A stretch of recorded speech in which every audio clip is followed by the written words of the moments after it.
Good afternoon to part 2 of today's ETIP workshop on circularity through innovative materials and recycling technology. My name is Claudia Grotz. I am heading Public Affairs Europe in Siemens Gamesa Renewable Energy, manufacturer of wind turbines, and I'm also the chairperson of the Wind Europe Working Group Sustainability. And I will be one of your moderators of this afternoon, together with Ben, who will introduce himself in a minute. And yeah, I would like to welcome all of you back.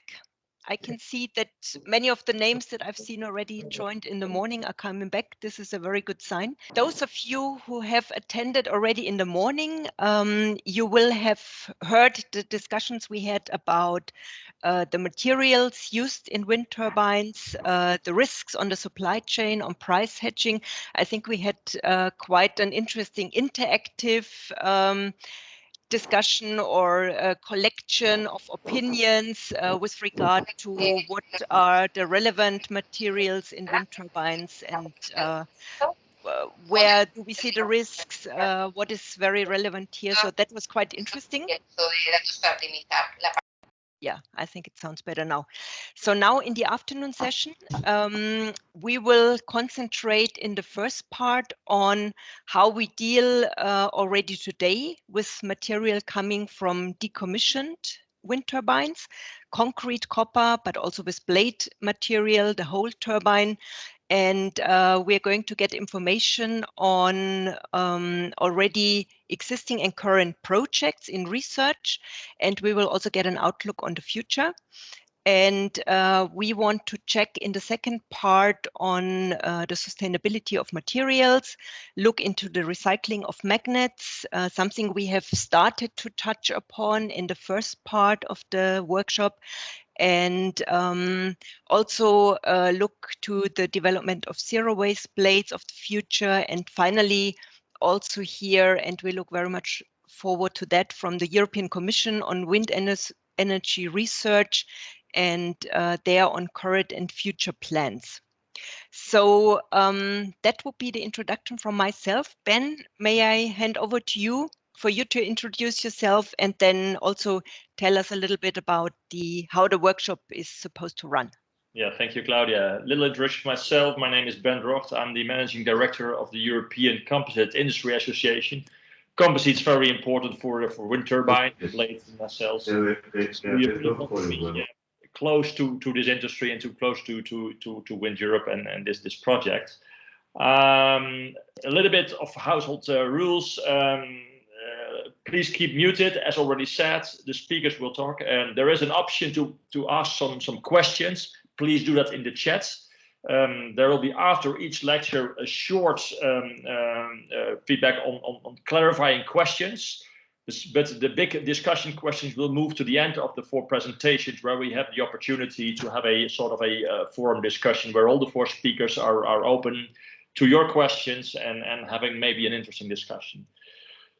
So that is about practical things, but let's get into the real things. I think, Claudia, you are the first to introduce the first speaker. Yes, so our first panel of the afternoon has the title Finding a Second Life for Wind Turbine Components, Recycling Challenges and Opportunities. And we were able to get 4 really interesting and distinguished speakers, and we look forward to your presentations.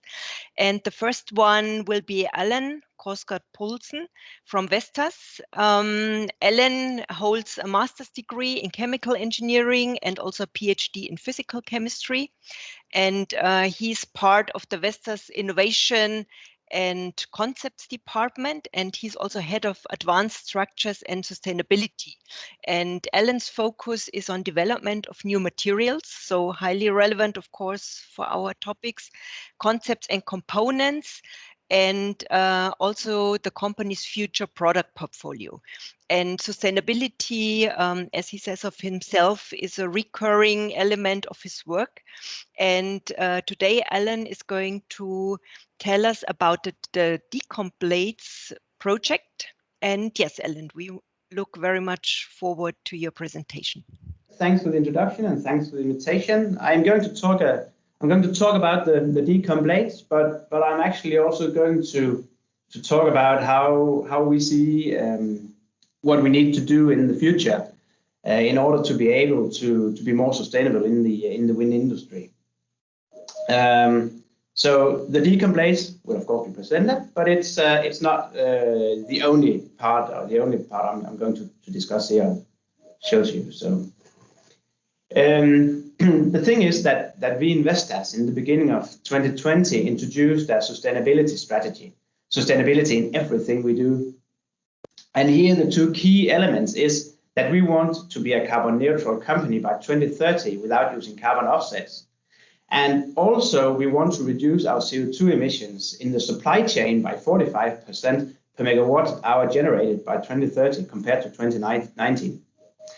And this strategy with the carbon footprint has actually been approved by the Science Based Target Initiative. We're very proud of that. On the circularity side, on the material side, we have set the hard targets on the rotor. So that's that the hub and blade to be 55% recyclable by 2030. Our ambition is that plan is that we at the end of this year is going to reveal even more targets on our zero waste strategy. So please look forward to that. In the meantime, we can talk a bit about what we're already looking into and what we're doing within materials. We're doing this, it's not only for our own sake, it's for the planet's sake, it's for the future, our kids' sake. Sustainability has a really high awareness among our stakeholders. It's our customer's customer, that's you and I, who like to have products that are sustainable. Our customers, the utilities, they're actually also setting new standards for sustainability. We start to see KPIs of sustainability, and that sustainability is an advantage in tender processing, for instance. Then it's also about our investors. Investors nowadays, they require that we have a sustainability strategy. That's both professional investors and more, how to say, the personally investor who is going to do that.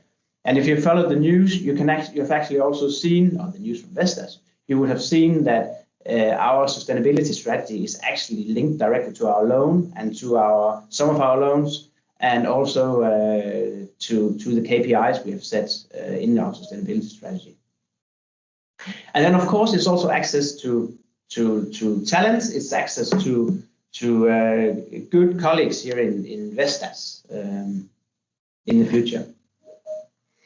To produce sustainable wind turbines, we have this about producing the zero waste wind turbine, and that's not something that goes alone. We're not in a place where all the technologies are developed yet, and we can just make a zero waste wind turbine. We are actually also dependent on a lot of development and research within these areas.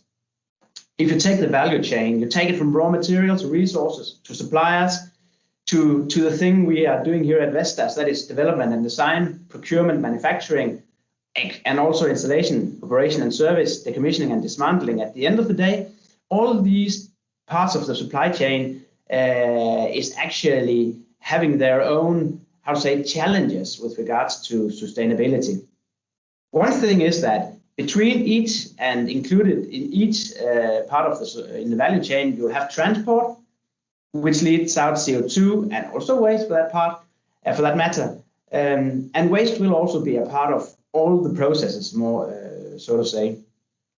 Each part or each section of the value chain also have its own issues. We've heard a lot today about responsible mining, rare earth elements. There is issues here. If you take about suppliers, it's about the electrification of the industry in general, concrete, steel, its standards. It's also traceability, which goes back to the mining industry as well.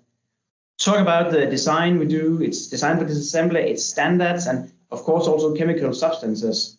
I think that has been very high on the agenda some years ago, but that's also a part of how we think in manufacturing here at Vestas. Installation service, we talk about lubricants, refurbishment, design for service, of course, also of our components. And finally, we talk about recycling and reuse. Everywhere we need to do development, that's one thing. And the other thing is actually also that it's very tightly connected. We need to connect recycling to responsible mining and rare earth elements. We need to be able to recycle the materials to a lot higher degree than we do today. We need the suppliers, the procurement, manufacturing, everybody to take responsibility and to think, how do we actually make our products easier to recycle, and how do we also include recycling material into our products? Because I think that is one of the big issues, and that's also one of the one of the reasons that we've actually made the Decom Blades project. So here we have the Decom Blades project in a nice infographic.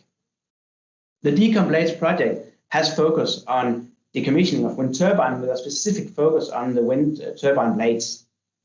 It's a consortium that consists of the 3 OEMs, Siemens Gamesa, LM Wind Power, and Vestas. It is led by the utility Ørsted, who buys our products. And then we have also the stakeholders, H.J. Hansen, who is handling the blades at end of life. That will, for instance, be shredding. Then we have McKean Power. It's a company who is designing and developing plants for pyrolysis. And finally, we do have FL Smith as industrial partner, who is designing and doing EPC on cement factories.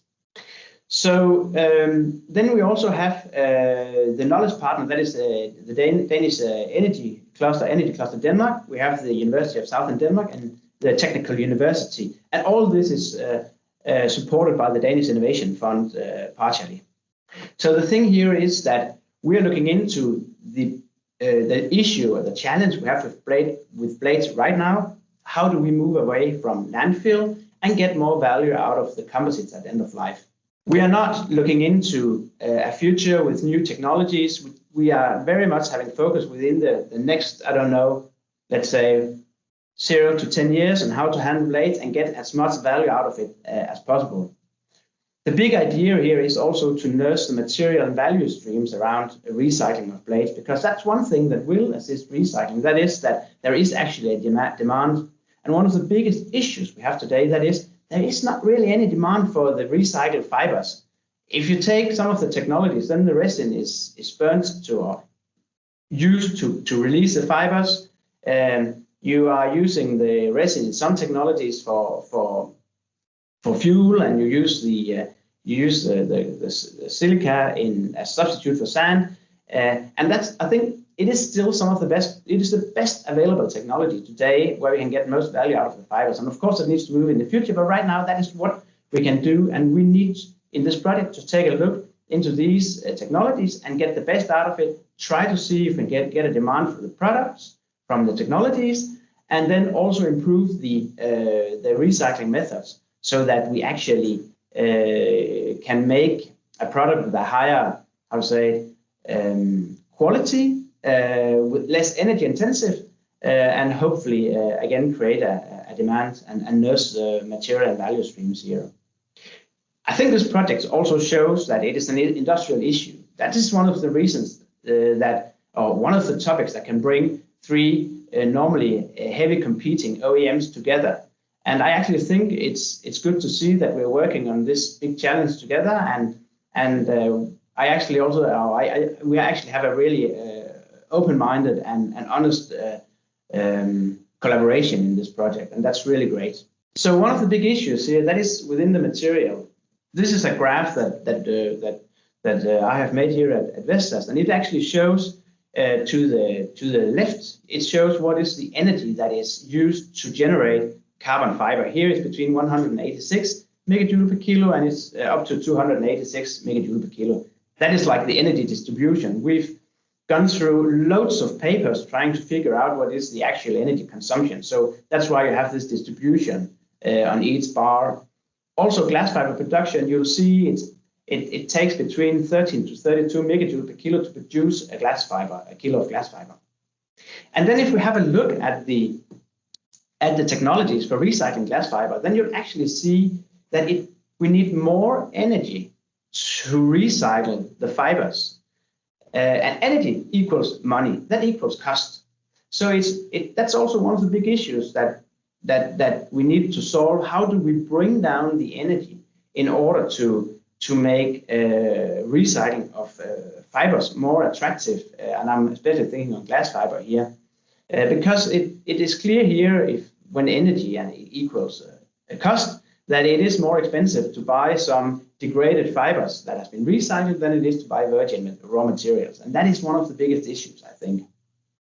To bring down the energy for recycling, and also in the future to have a look into new recycling technologies, hopefully, but that is some years from now. From where I'm sitting and trying to take an overview of what's happening out there and what are we looking into, then we have the Decom Blades project. It's a really great project solving the issue right now. We have a solution for the blades when they reach end of life, but still recycling, that is downcycling. And that in the long term, that won't work for us. It's energy intensive and expensive, these recycling technologies we have now. Hopefully McKean Energy in the Decom Blades project will assist us in getting down or getting more value out of fibers and bring down the cost, the energy demand. Then there is no demand for most of the recycling materials. So, and that's a big issue. You can do pyrolysis of the materials, and then I don't know what to do about it. There was one of my colleagues who said, well, after pyrolysis, then we can drive it to the cement kiln. And I think that's a bad solution. We actually need to bring it into. We need to get more value out of it. We need to bring it back into a product. And also now we do landfilling and incineration. So if we take a look in the near-term future, and a near-term future that could be between 5 to 15 years, then what I see and what I look into and what I would like to have developed, that's also why we're here at ETIPWind today, to figure out where do we need to put our effort in development. That is to figure out how do we recycle the fibers and the resin with less energy. So that's less energy intensive recycling technologies. We need somehow to make an increased demand for recycled materials. That could, for instance, be to look into certifications, standardizations of the recycled materials, so that you actually know what you are buying when you buy recycled fibers. You know what are the properties are, for instance, of the material.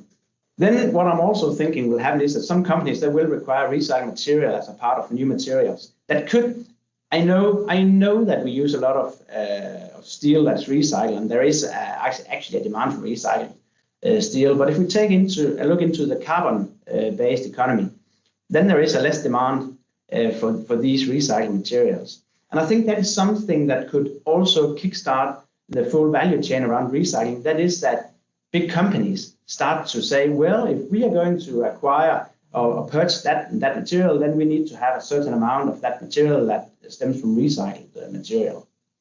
I know there are some exceptions. For instance, also PET foam is to a very high degree recycled, but there are a lot of other materials where we could actually nurse these value streams. Then we're also going to see landfill bans. We have landfill bans in some countries already, like Finland, Austria, Germany, and the Netherlands, at least to some extent. Then we also need to look into how do we reduce waste in our production, so we don't discard virgin materials right after that we've received the goods in our factory, more or less, so to say. And then we need to introduce design for disassembly. How do we actually disassemble the materials so they're easier to recycle? In the long-term future, what I think is going to happen, and that could be between, I don't know, 10 to 15 to 20 years from now, that is that we are going to see materials that are designed for recycling. That could be resins, that could be degraded, recycled again to a much easier extent. We have seen some glimpse of it. We have had a project here in Investors called ETIPWind. I also know there are suppliers right now trying to tackle this issue, looking into development of materials that can be much easier recycled. And of course, here I'm thinking especially on the resins we use in our blades. I also guess that we will see legislative requirement for recycled materials as a part of new materials. Wild guess. Of course, we're going to see zero waste wind turbines, because we're going to introduce that at Vestas. We're going to see zero emission steel that are produced by hydrogen. And like our biggest ambition here as Vestas, like the guiding star, that is to close the carbon cycle. That is that no no carbon-based material is escaping the loop as CO2. We can actually keep it in the loop. That is like our highest ambition. And then, of course, in the future, we will see legislation on landfill and recycling to a much larger extent than we do today. That's more or less what I had to say. I think it's actually a very big project we have in front of us to introduce the zero-waste wind turbines to reduce the impact we have on our planet from the products that we make. We're already in a sustainable business, but we also need to be sustainable ourselves. It is like eating a very big elephant here. We need to eat it one bite at a time in order to reach the goal and also to be able to keep the overview of where we are heading. Thank you. Thank you very much, Ellen, for this great intro. I don't know where my echo can be heard. Maybe other people can mute themselves. Sounds better. Yes, very good. Thanks a lot. Well, as Ben has explained at the beginning, we can have a couple of questions that refer immediately to understanding of your presentation. And I could see one was coming in that was also liked a lot on your company goals, and then 2 or 3 questions with regard to the decom blade. So maybe you can try quick answers for now, Ellen. With regard to what you stated for your company targets, 50% of blades to be recyclable by 2025.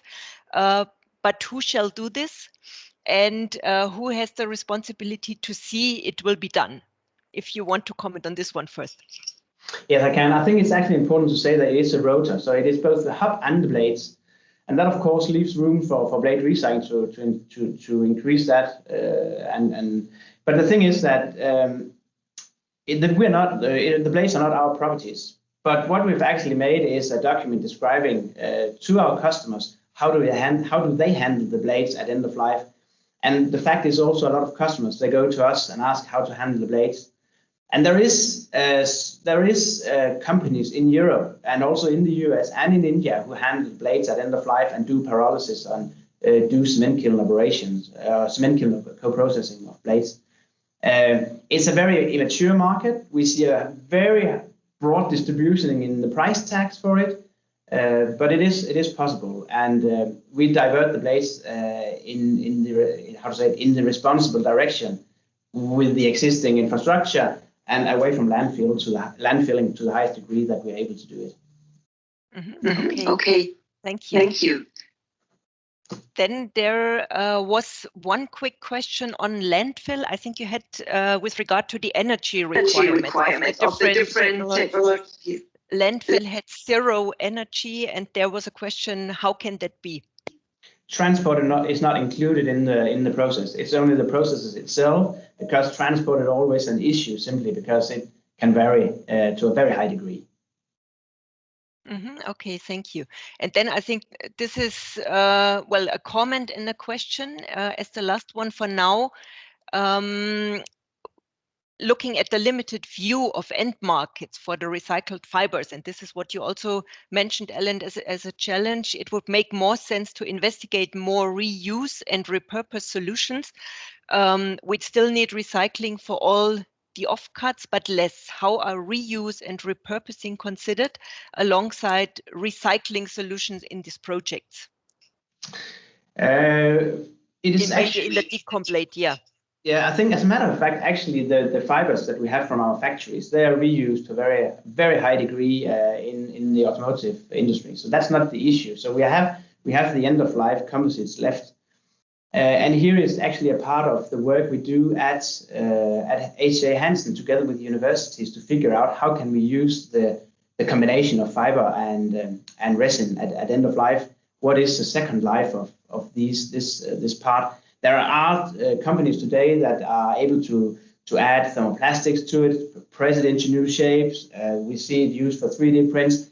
But the thing is that there is not really any scale on these routes yet. So we need to figure out where can we get some scale, but also have the life cycle analysis in mind thinking, is it actually the right thing to mix this with a thermoplastic that in theory could be reused?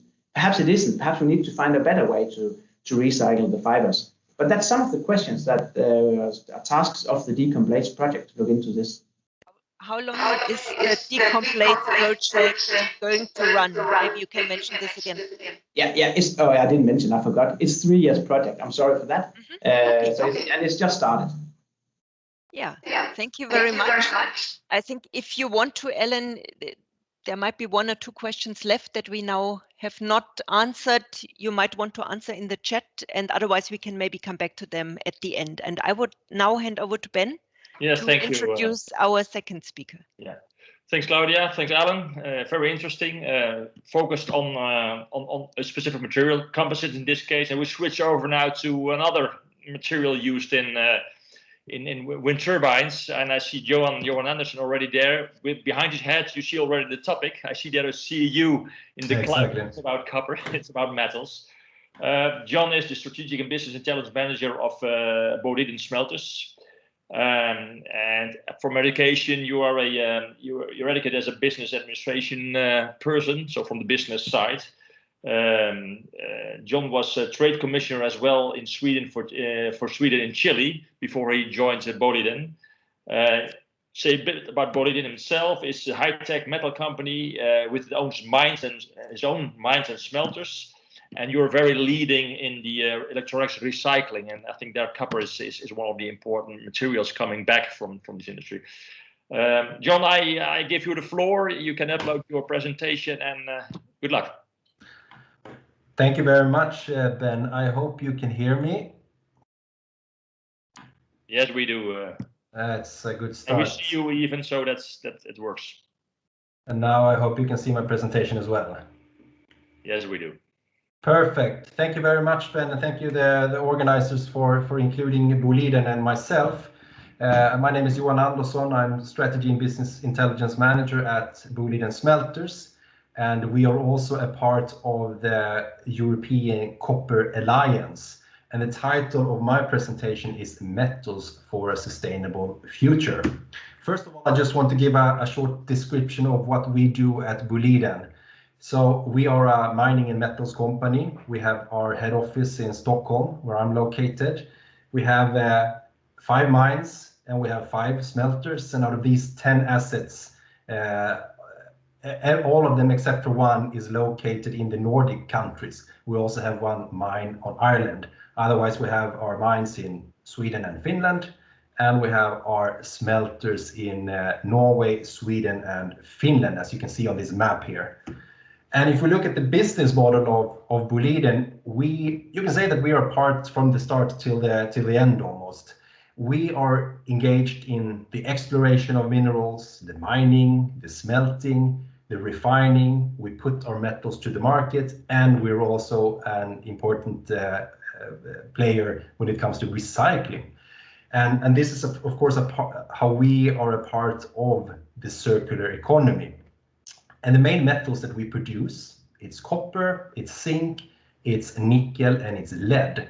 But we also produce other type of byproducts and metals from our rather complex processes. So, for example, gold, silver, palladium, and also platinum. And when it comes to recycling, we're indeed a pioneer when it comes to recycling. If we look at our smelter Bergsöe in the south of Sweden, we recycle used lead acid batteries. So every year we recycle about 4 million car batteries at that facilities, and that makes us one of the largest of this kind in the European Union. And this type of recycling lead acid batteries, I would say that this is it's almost a success case when it comes to recycling, because the collection rate of these batteries and the recovery rate, meaning how much we recycle from it, is very high. And that is also something to strive towards in other type of applications put out on the market. In the north of Sweden, we recycle electronic waste. So this is typically a material, you can say a shredded circuit board.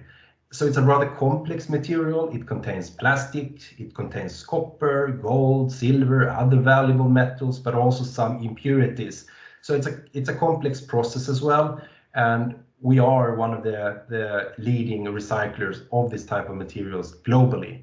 And every day we treat equivalent to about 2 million mobile phones. So you can imagine the capacity we have.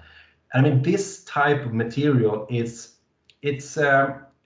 we are very reliant on how this is collected and how this is pre-treated before it comes to us. And I will come back to that a bit later, talking about wind turbines as well, because there are still some issues with this type of material. There is still illegal exports from the European Union out to other countries, to developing countries outside the European Union of this material. And it's not always collected in an ideal way. I think I read some years ago that in Sweden, at least per capita, there were like 2 or 3 cell phones laying around in the drawer, because not everything is collected. And I think that most of us can relate to that we do not always know where and how we should hand in the electronic devices. So this is an area that can for sure improve. We also recycle other industries' residues. So one industry's residues can be our valuable raw material. And one example of that is steelworks dust. So this is a material that we can treat and where we can recycle, for example, zinc. Now, looking at where we currently are, we are in what is called the green transition. We have ambitious climate goals from the Paris Agreement, from the EU Green Deal. And if we are to reach these targets, we will need much more metal, not least copper. I took this text from World Bank, and I think it says quite a lot. The world will need the same amount of copper over the next 25 years that it has produced over the past 500 years. I mean, let that sink in. We need so much copper from charging infrastructure, in electric vehicles, in the cablings, for the whole electric networks, and of course also for the power generation. I mean, in wind turbines, not least, there is a significant amount of copper. So us working with both recycling and mining, for us it's important to stress the importance of both of these areas. And I saw that Alan mentioned the responsible mining part. And it's correct, because we will not be able to meet this demand only by recycling, nor only with mining. We need to make sure that we have both of these industries up and running, and ensure that we can produce the metals in the most sustainable way possible, whether it comes from mines or whether it comes from recycling. In the European Union, we consume about 50% of the copper we consume is recycled copper. And I would say that that's a rather good level. This can definitely be improved. And I can also mention that when we talk about recycled copper, often it's copper that hasn't been out in society. So that can be production scrap. So in a production facility, if there's some off-spec material, a production that doesn't meet requirements, that can be sent to recycling, but it has never been out or put into an application. We focus our recycling almost exclusively on what we call post-consumer recycling.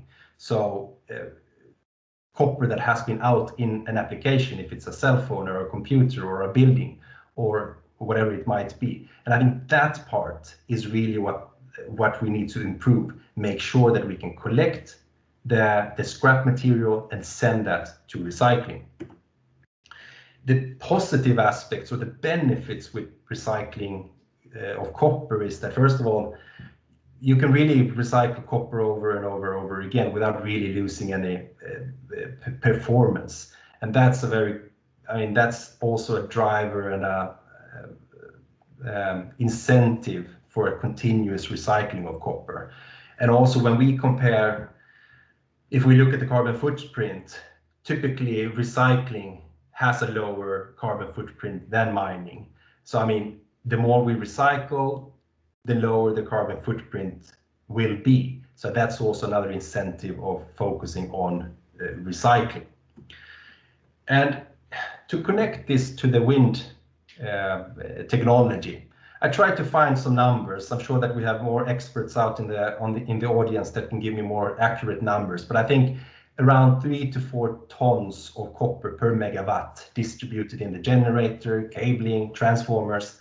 But if we also include collector cables and distribution cables, there is even more copper, and almost 60% of the total copper consumed in these installations are in the cables. And I mean, that means that now that we are heavily investing in wind power, this industry will need a lot of copper, a lot of other type of materials as well, not least steel. So I think it's one important part is that that material is sourced. I mean, that the material used is material that has as low carbon footprint as possible in order to decrease the carbon footprint, the LCA of the whole wind turbine. And when these turbines, about 20 years or so, will reach end of life, it's also important that there is a sophisticated recycling scheme for the collection, for the pre-treatment, and then for the recycling of the metals, so that these metals can be put out on the market again. The good thing with copper in wind turbine is that most of the copper components can be recycled. More than 95% of the copper can actually be recycled, I would say, today with existing processes. And it's a rather high-grade copper. We already have these type of components being recycled. So if we are to talk about challenges, I can highlight a few potential challenges. This is how we see it from a copper point of view. I mean, one challenge will probably be in the decommissioning of the wind turbines when they reach their end of life. We haven't really reached a situation where a significant amount of turbines have reached end of life. But when that happens, of course, it will be important with a standardized way and a good way of collecting the copper components and send that to recycling. We don't really know how that would work today, but that could be a potential challenge. Looking at the copper components in wind turbines or the installations that could be a challenge to recycle, one would be the copper component in the blades. There is not a lot of copper in the blades, but you have the lightning protectors. I read that it's about 50 kilos per gigawatt. So not a lot, but I mean, if you multiply that with the amount of wind turbines, all of a sudden it is a rather significant amount of copper. And if we do not recycle the blades in a proper way, in a standardized way, perhaps the copper will not be properly recycled as well. I mean, I'm far from an expert within this area, but this is one component that potentially could be difficult to recycle. Another component could be the submarine cables from the offshore wind parks. It's the cable as such, it's rather easy to recycle. But then how it will be collected, I think there's a cost factor, perhaps also an environmental factor of taking that out of the seabed 20 or 25 years after it was installed. That might be challenging. So that's how we see it. But otherwise, most of the copper components can today, with existing technology, be properly recycled. I want to end my presentation with just presenting how we at Boliden try to meet the demand from the market. The demand for that we started to see about 2 to 3 years ago, when especially OEMs started to ask us for low carbon metals. So metals produced with a low carbon footprint, but also metals produced with recycled material. So just some weeks ago in March this year, Boliden, as the first copper producer in the world, launched one low carbon copper that is produced from copper concentrate from our own mines in Sweden and Finland, where we have access to a clean energy mix. And we also launched a Boliden recycled copper, and this copper is produced from 100% recycled material. Both of these have a carbon footprint of less than 1.5 kilos of CO2 equivalents per kilo of copper. And if you compare that to the global average, you can see that down to the right, in the graph, there is a rather big difference between that copper and the global average. I mean, we include scope 1, scope 2, and scope 3 in our calculation, and we do not include any credits. We want to be as transparent as possible. And we have seen a lot of interest for this type of products, and I'm sure that this is also a trend that we will see on the metals market. There will be more low carbon metal put out on the market, and a big driver for this is, of course, the demand that customers further downstream are asking for these type of materials. So I think that, I mean, the wind industry, if the input material can be or material with a rather low carbon footprint, and if the recycling scheme can be developed so that most up to 100% of the components can be recycled, I think that this industry will really also be a success case when it comes to a circular economy. So thank you very much for my presentation. I'm happy to take any questions you might have. Thank you, Johan. I think a very, very clear presentation. Any questions from the chat, Claudia, which you see? I can see, yes, a lot of questions still ongoing with regard to recycling and recovery and reuse. However, I think I could see one question with regard to the cables from Nina. Well, that was also discussed already in the chat, but I would like to repeat, and she said she can understand now why one shouldn't leave cable in the seabed, yeah, when it comes to decommissioning, because you can do still something with them. I think, Johan, that's, yeah, something for you to agree to, or... I mean, again, the cable can be, if it's only collected, to recycle this cable, it's an easy task, and we have many different companies in the European Union dedicated in this. So the challenge is rather to collect this from the seabed, and that's further upstream, so that's nothing that we're engaged in. But I think we see it as a potential challenge, because we honestly don't know if there would be if that would be the way forward, or the way forward might be to leave the cables on the seabed. I don't know. Yeah, I think that depends on the legislation currently in the countries, and yeah, but that will be certainly, I would say, yeah, subject to future legislation and demand, definitely. I cannot see any additional question at the moment on the presentation right now for Johan.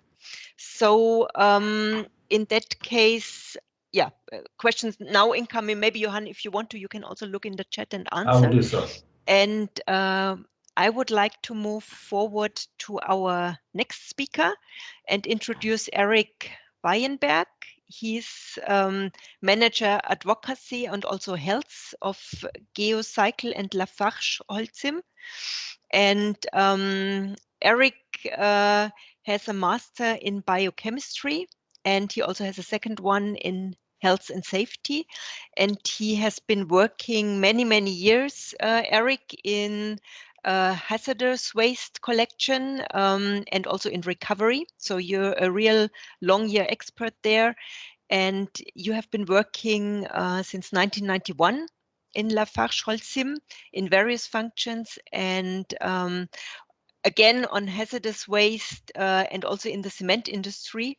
And you're since 2016, so a couple of years now in your current position, and you're going to talk about foundations and cement recycling, not only, I think, but this will be the main focus. Eric, the floor is yours, please. Thank you. Thank you. I will try to share. No, I have a problem to share my screen. I don't know, probably you will have to help me to share my presentation. Okay, fine. Let's see if you can. No. I'm not able to present myself. No, otherwise I can. Don't worry, Eric. I will open it for you. Okay, one second. Thank you. I don't know why my computer has a problem with it. No worries. Just 1 second. Thank you for the introduction anyway. You have heard Alan and Johan speaking about recycling. Both are speaking about CO2 savings, about raw material savings, and I will go the same way. As usually I'm speaking about wind blades, the use of recycling with wind blades in the cement industry. But I will try to start today with the opposite side of the windmill, which is the foundation. The foundation is, if you go to the next slide, the foundation is in fact one of the most important parts in quantities. Worldwide, the cement industry is producing 4.2 billion tons of cement. Yes, I'm not speaking millions, but I'm speaking in billions of tons, which means with that we produce worldwide about 30 billion tons of concrete. It is the second material used in the world after water, which means that if we leave it like it is, we have a huge problem for the future. 30 billion tons of ton each year, you can imagine what it is. So there is a possibility, if you go to the next slide, to break that down and to see how to recycle. We can transform it to granulates. We'll say, well, this is nothing new. Everybody knows that we can shred concrete up to granulates. That's fine. But at the next stage, you will see what can we do with the granulates. We want to use it back into concrete. We are facing some problems due to impurities, and the impurities are mainly coming from the way buildings or foundations are destroyed, dismantled, whatever. It can be bricks, it can be stones, it can be sand, it can be ground, anything. And we are also facing another problem, which is the porosity. Concrete has higher porosity than natural stone. And this is a problem when we want to recycle it into concrete, because the binding effect is not the same due to the porosity. This is why there are in Europe standards to see if we recycle concrete if we recycle granulated concrete into concrete. We have a limit between 20 and 30% depending on the application, which means that each year should have to produce 5 times more concrete to use the granulated concrete, new concrete, which is nonsense. So this is why a part of granulates are not recycled in concrete, but used for other application, foundation of roads, foundation of houses, whatever. We can try to find other solutions to that. If you go to the next slide, please. Thank you. In fact, there are now methods to recarbonate the granulates. By doing so, we carbonate the surface of the granulates.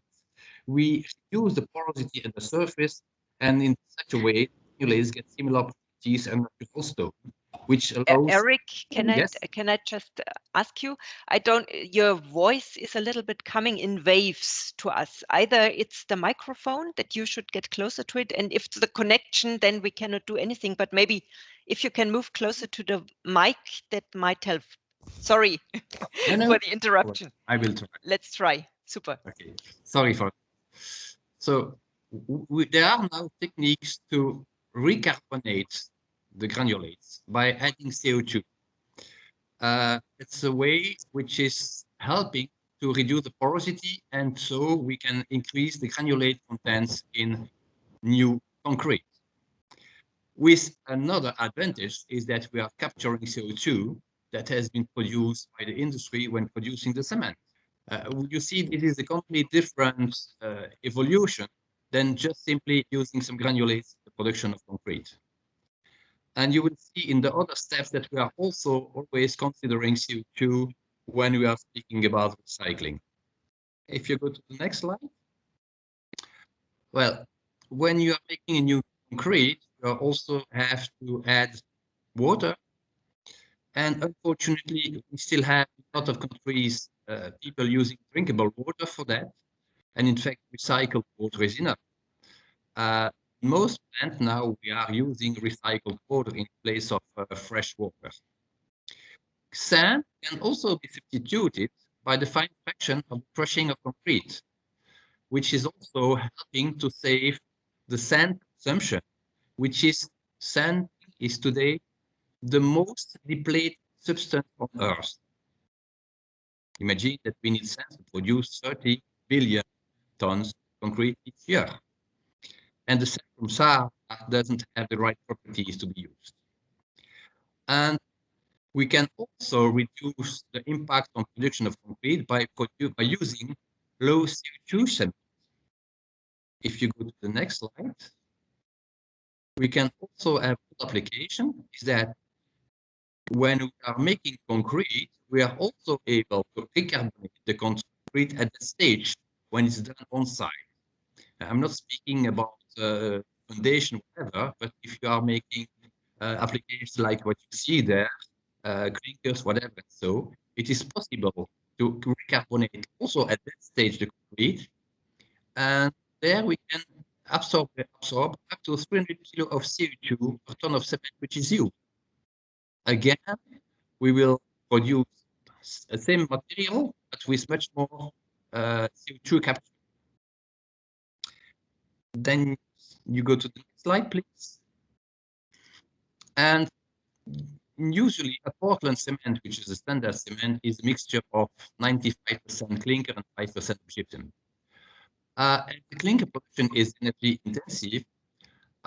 If we reduce the clinker content in the cement, we also reduce the environmental impact of the production of the cement. And today we have cement on the market that have clinker content is about 30–35%, which means that we are saving 2/3 of the CO2 emission for the same ton of cement. If you go to the next slide, and if you look at clinker, 1/3 of the CO2 emissions is coming from fuels, but 2/3 of CO2 emissions are coming from the decarbonation of the limestone which is used. Again, if we use less clinker, we have less CO2 emissions.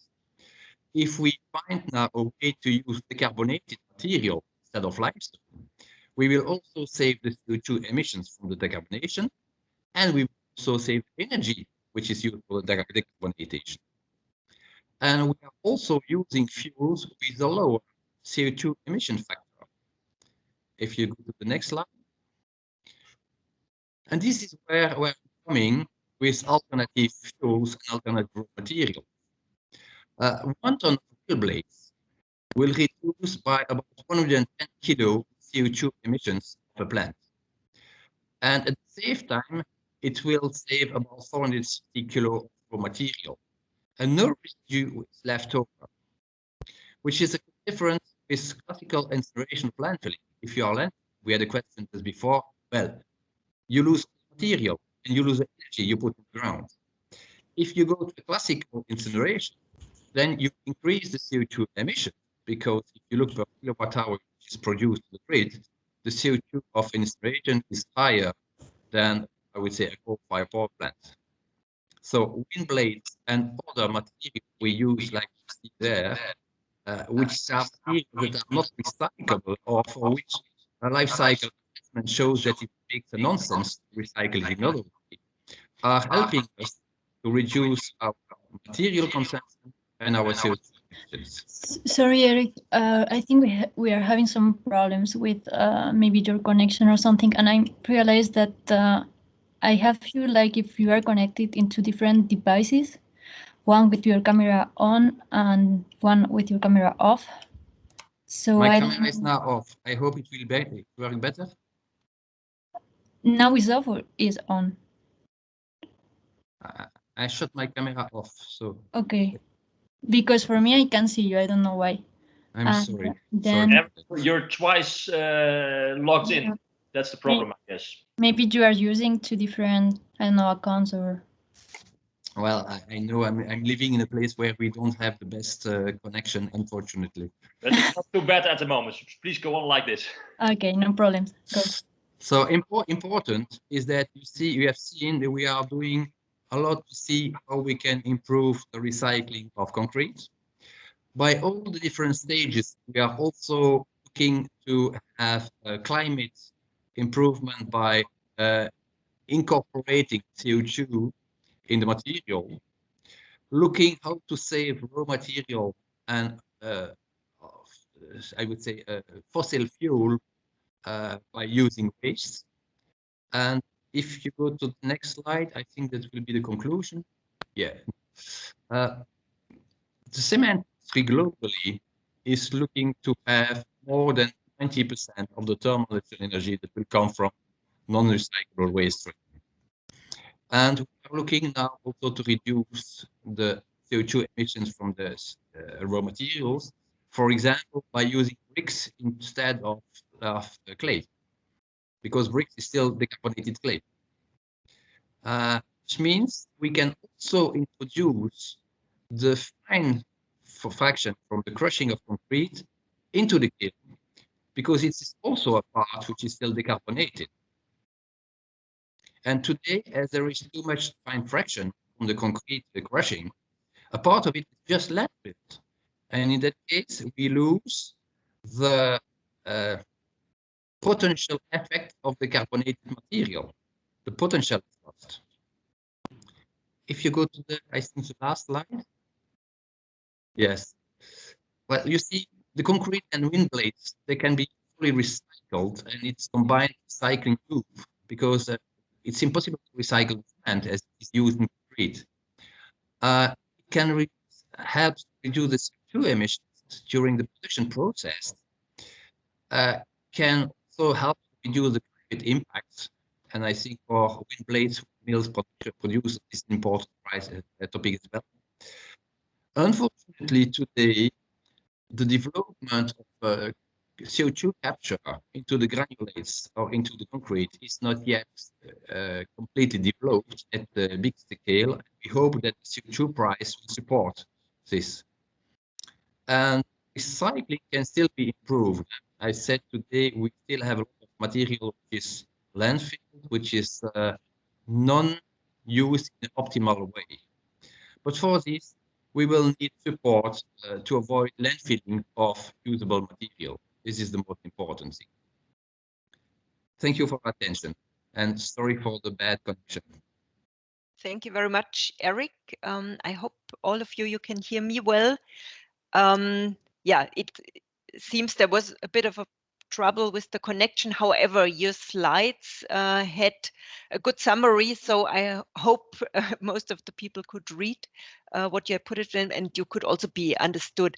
I can see that a couple of questions have come in and keep on coming in.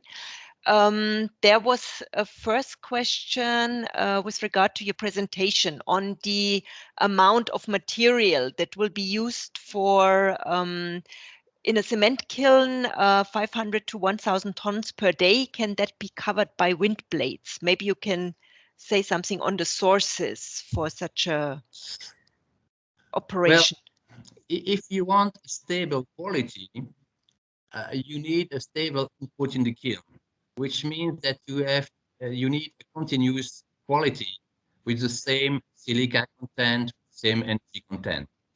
So you cannot say this month I will use wind blades, next month I will not use wind blades. This is why we have to mix those threaded wind blades, and you have seen a picture of it in my hand as it is threaded. We have to mix it with other ways so that we have a stable injection into the process. We produce in Europe about, if I remember well, 350 million tons of cement. Yes, which means in the clinker that we are producing is about 180 million tons of clinker, and we have in that 22% of silica. So it gives you an idea of the quantity of silica we are using in our products. It comes mainly from the quarries, but in a lot of things we have to use substitutes like sand and so to adapt the concentration. So it means the mineral of the wind blades is for that extent. And also, as I told you, the fact that we have less CO2 emissions for the same energy than with petcoke, we are also saving CO2 when we are doing that. Mm-hmm. So because there was also one question on cement production accounting for CO2 emissions as such, but you're saying if we're using wind blades, this is also reducing in accounting. We are not only saving the total amount of petcoke that would have been used for the same energy, but also the quantity of CO2 coming from the wind blade is lower than the CO2 that would have been emitted by the petcoke. So we are winning twice. Mm-hmm. Okay, so there's many more questions at the moment, but I'm going to ask one with regard to the cement. When it is recycled, can it go back into foundations of wind turbines, for example? Yes, sure. It is once you have the right quality of granulates, you recycle as much as you want, and you will not make a distinction between fresh concrete and recycled concrete. There is no distinction. Mm-hmm. Okay, thank you very much. For now, again, Eric, for you, if you want to look into the chat and answer some of the questions, because there's more that are coming in, but we do not want to deduct too much time at the moment from our last speaker. Ben, please introduce him, and then we will come back in the discussion time, which we hopefully still have a little bit before the end of the first session. Ben, go ahead. Yeah. Thank you, Eric. Very, very good presentation. I think it's a nice merge between different materials coming from a decommissioned wind turbine. Very nice. It's a really honor to introduce you to James Thomason. Jim was asked just before the weekend to also give a contribution to this workshop, and he was happy doing so. James Thomason is a 40 years experience in research and development in glass fiber reinforced composites, and of that 25 years in the industry with Shell and with Owens Corning fiberglass. And in 2007 he moved to the University of Strathclyde, where he was appointed as Professor of Advanced Materials and Composites. And he is also the founder, I think also the leader of the Advanced Composite Group in this university, focusing on what we call structure and processing and performance relationships. Being a former, say, employer of Owens Corning glass fiber, I think it's clearly that he's also very focused on sizings and interfaces between the glass fiber and the resins, and especially on the recycled glass fiber. I heard earlier today on this presentation that the quality of the glass fibers are poor coming from recycling techniques. I think James will tell a bit different story. So Jim, the floor is yours. I'm happy to introduce you. If you can load up your presentation, we'll listen to your presentation. Okay, thanks very much, Ben. Can you see my presentation? It says it's sharing. We see your initials. Yeah, there it is. Yeah, it is there. Great. Thanks very much, Ben. Good afternoon, everyone. It's great to be here. It's great to speak to an audience of like-minded people, finally, after preaching about this for more than 15 years. It's my pleasure to be able to share with you some of the details of the Recover project, which, as I've said, has been going on for quite some time in the Advanced Composites Group at the University of Strathclyde in Scotland. And we're working towards a cost-effective recycling process for end-of-life GRP and also manufacturing waste. And let me start off immediately by acknowledging the contribution of my friend and colleague, Dr. Lu Yang, who has been with me for more than 10 years on this journey. So I'm not going to spend a lot of time on this first slide because, as I say, I'm preaching to the converted, and I think Alan Poulsen has already, and a number of other people have commented on this, just to say that the wind turbine industry has a very large challenge in front of it, a large and increasing challenge, because as you can see from this data, we're in the middle of a 10-year exponential increase in the amount of blade material that has to be dealt with by end of life. And of course, we're not going to be able to put it in holes in the ground anymore. We're all aware of that, even though our American colleagues in Wyoming here still are able to do that. But I think even in America, they're beginning to look at whether this is such a good idea. And we know in Europe that time is over. But I'm also here to tell you this isn't just a challenge for the wind industry. this slide shows the growth in the glass fiber industry over the last 30 years, and they're enjoying a very good growth, and not least due to wind turbine production. They've got more than a 5% compound growth rate per annum. But what this also means is that if you give a 20-year lifetime to a composite, and about 60 to 70% of that glass fiber goes into thermoset composites. So if we just look at those thermoset composites and shift that line by 20 years and reduce it 60%, we get the blue line. So this is the amount of glass fiber in end-of-life GRP that needs to be dealt with. And you can see that's considerably more than just wind turbine blades, as people in the oil industry, and I'm sure in Holland, we all know about the problem of clogging up the canals with pleasure boats. There's a lot of GRP needing a solution. And yet the problem is even bigger than that, because the blue line now is the bars here. But to produce that 6 million tons of glass fiber, the glass fiber industry produces about 15% manufacturing waste. So that's almost another 1 million tons per year. And on top of that, as we all know, sometimes it's tough making thermosetting composites, and there's a lot of waste produced there too. So I've estimated that as 15%, which is quite reasonable for GRP manufacturing. So that gives us a total blue line here of all of the glass fiber globally that needs to find a recycling home. And you can see, interestingly, that over the years, that number is almost always around 50% of the global demand for new glass fiber. So wouldn't it be nice if we could recycle all of that glass fiber and put it back into the glass fiber industry? Now, that's a tall order for a lot of reasons, thinking about Alan's elephant earlier on. But if we could just recycle 10% of that 50%, that would equate today to 330 kilotons of glass fiber per annum, which is equivalent to 5 or 6 large glass fiber furnaces. And dangerous to put a value on that, but I've put a number there that business could have a potential of €250 million. So that brings up 2 points. One is a comment that you can see why the glass fiber industry is very happy to have all of that material disposed of in cement kilns, because that could be a serious competitor for their business. And the other question is, if it really is a €250 million business, why isn't somebody doing it already? And those of you who listen to Alan may know part of the answer to that. And there's a lot of reasons, once again referring to his elephant. But I'm a technical guy, so I'm only going to talk about the technical problem. And many, many years ago, we looked at this, and there's a lot of work has been done and is being done on GRP recycling techniques.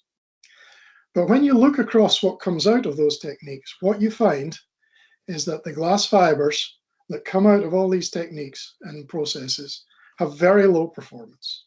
They're in no way able to be reused as a composite reinforcement and have almost no value. Now, I'm going to take a quick sidebar from this because Ben asked me to mention 2 things today, and one of those was pyrolysis based. He asked about the BASF chem cycling process, which many of you will have heard of. Now, and I'm not an expert on this process by any means, but I've had a look at it.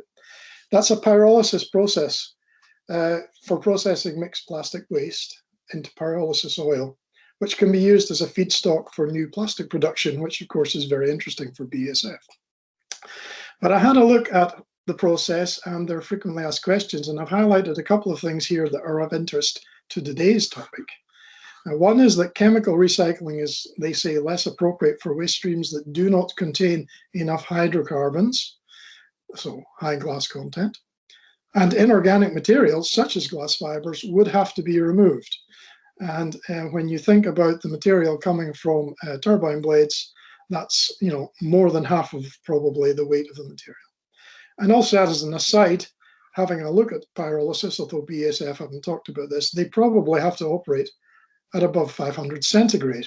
So that brings me back to where I was before.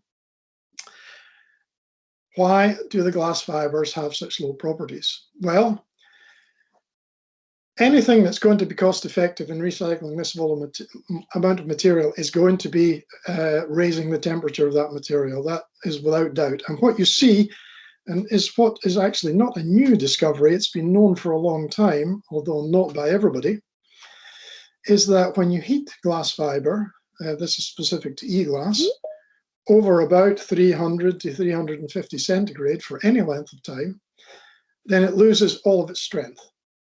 And basically, when you get up to recycling temperatures of 450 to 600, in a couple of minutes, what you've got is something that just turns to dust when you touch it. So it has no value as a reinforcement, so you cannot reuse it in a composite. And I've said here, actually, the value is probably still negative because, as Alan mentioned again, you probably have to pay to dispose of it.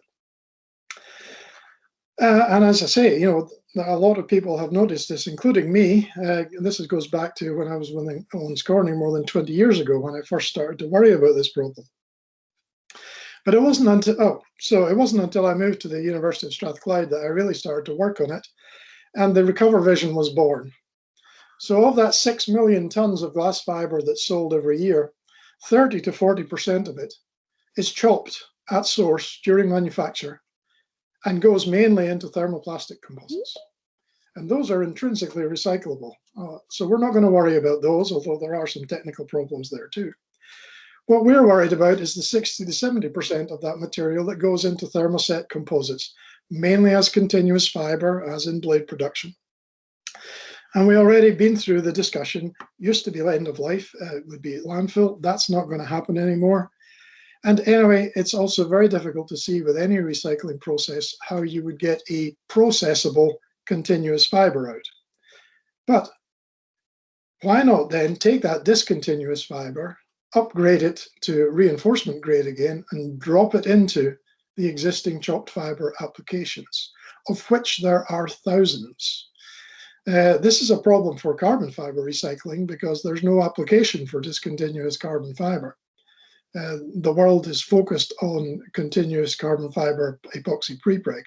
So although carbon fiber is perhaps more economically easy to recycle, there are no applications for it. But for glass, there are thousands, if not tens of thousands of applications. So as I said, after a couple of years at the university learning the grant application game, I managed to persuade the EPSRC to give us 2 grants for about £1 million to work on regenerated composite value reinforcement. Everybody has to have a great acronym for their projects these days. But we also had a very important mission statement, which is up here, to enable the development of cost-effective drop-in glass fiber and composite products based on recycled glass fibers with regenerated mechanical performance. And those underlined words are very important in the project. Cost-effective, it's glass, it's recycling, it's got to work, it's got to be cost-effective. Drop-in, because in 25 years of product development, I learned that manufacturing people don't like to invest a lot of money in new equipment and capital just to use your new product. And enable, we're doing this in a university, we're not building recycling plants. Okay, we're generating knowledge which will enable you to build recycling plants, we hope. So we had a bunch of goals. Obviously, we wanted to understand why glass loses all its strength when you heat it up. As I said, that's been known for 60 years, but nobody worried about it because everybody was using new glass. We definitely wanted to look at developing treatments to regenerate the properties of that recycled glass fiber. And actually, we found some possibilities very quickly. So we realized that despite what I said, we did actually have to build a recycling rig, a lab-scale fluidized bed rig, mainly done by Dr. Yang, and obviously produce some examples of composite materials made using regenerated recycled glass. Now, there is hours and hours of technical presentation, and I'm not obviously going to go into that today. This slide, just to summarize that we have a process, or we have a treatment that works. And importantly, it works on glass fibers from different glass fiber companies, because if you look at the blades now that need recycled, they're going to be a mixture of glass fibers from, certainly from these companies in there. And you can see on the left the strength of the fiber that you actually put into your blades. You can see in the middle what happens when you recycle it at 500 centigrade. And in fact, I can tell you those numbers are artificially high, and it's actually much worse than that. And you can see on the right the level of recovery or regeneration of that performance that we can get during using our treatments.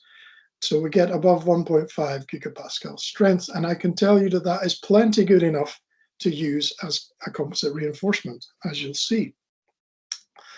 So a quick example of composite materials and the circularity idea. We can take waste GRP. I'm sure all you recognize what this is. We have to downsize it by hand, and we put it through the recycling process and the regeneration process. We get this type of fiber out. It's an interesting challenge processing that, but we find, going back to my shell time on GMT, that the wet process works very well. You can disperse that glass in water to make a mat, but actually you can actually add some polypropylene and get this nice glass fiber PP mat, which you can compression mold to produce a nice sheet of GMT, which the automotive industry used to use a lot of. And I'm sure that they would be very interested if someone could give them a recycled glass, possibly a recycled polypropylene-based material, talking about where to use these materials, because they also have their EU directives to deal with. In terms of properties, a quick summary of some properties here. I've put in polypropylene reference value, about 30. What happens when you put pristine glass in to make a GMT? That's why we put glass fibers in. It goes up to 70. If you use recycled glass, as we've already indicated, they have no reinforcement, and you're back down to a material that's not much better than polypropylene. If you do the strength recovery, you start to get back up. And as Ben mentioned, and as I'm sure a lot of you know, one of the key components on glass fiber is the sizing or the chemical coating on the surface, which of course is also removed during the recycling process. And so you have to put something back on there to compatibilize it with the polymer matrix. Now, as I'm sure a lot of you know, sizing formulations are secret. And all that we've done here is use one component, the silane coupling agent. Most sizings are multi-component and have a lot of things in there. But you can see even with that simple sizing coating, we're back to within 10% of the pristine composite value. And in fact, the great news is also that the impact of that material is also at the same level. So at that point, we put in a patent application. As I say, the control bar there, material had 50 years of sizing product development behind it, and we just put silane on. And we believe with a little bit of sizing development, there's more potential composite performance to come from these fibers. Another quick slide, seeing as we're talking about circularity today, this is something that Dr. Yang did with a local producer of small wind turbines, Kingspan, who make a 3 kilowatt product for farms and places like that.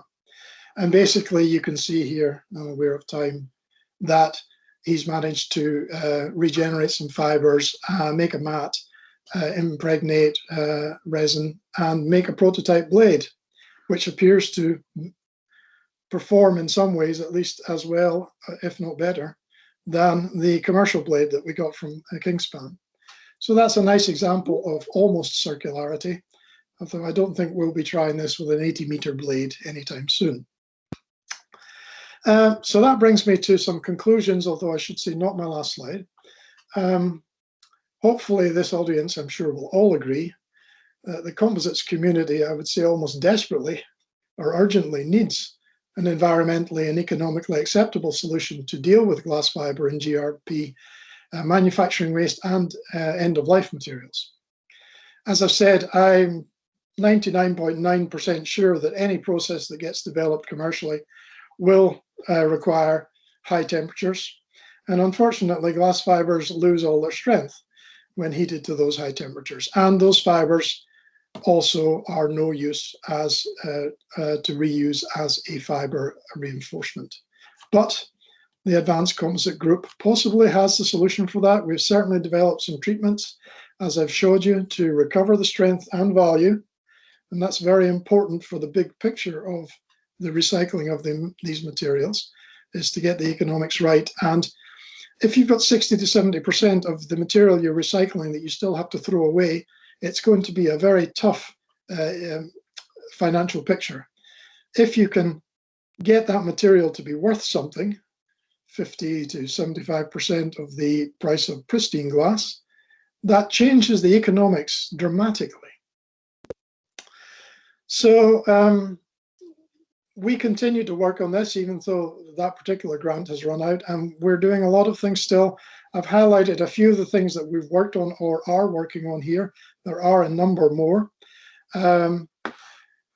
We're looking at reducing the processing temperature by catalyzing the removal of the matrix. But we're also looking, very importantly, from circularity at recovering the value of the polymer matrix, not only as energy, but perhaps also from a material point of view.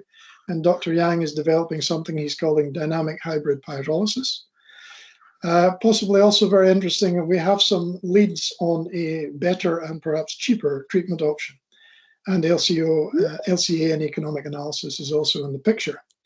But on my last slide, as I've said, as a university, we're most unlikely we would ever build a recycling plant. That requires, and we think that we're at that stage now, the formation and funding of a consortium of vested interests to build a scale-up to a pilot facility. And about a year ago already, we were almost there because we'd put together a consortium. Recover has now become Progress. And we had obtained a substantial amount of UK government funding. And as I say, we had the consortium, but unfortunately, at the very last minute, one of the lead industry partners pulled out, saying that the outlook because of COVID was too uncertain, which of course was very sad for us. But we haven't let it go, and neither have the other consortium members. And those of you who are watching the press will have seen this announcement last week or the week before, I think, from Aker Offshore, who we've been talking to for some time, and have now signed a memorandum of discussion, of understanding. And I really can't say very much more at the moment because we're at a very delicate phase in the negotiations with Aker, with the funding agencies, and with the rest of the consortium partners. But I would say that hopefully watch this space for more news on this soon. So that's it. Thanks very much for your attention, and hopefully we've generated some questions. Thank you, James. Yeah, with an eye on the chat, I see a lot of remarks and questions.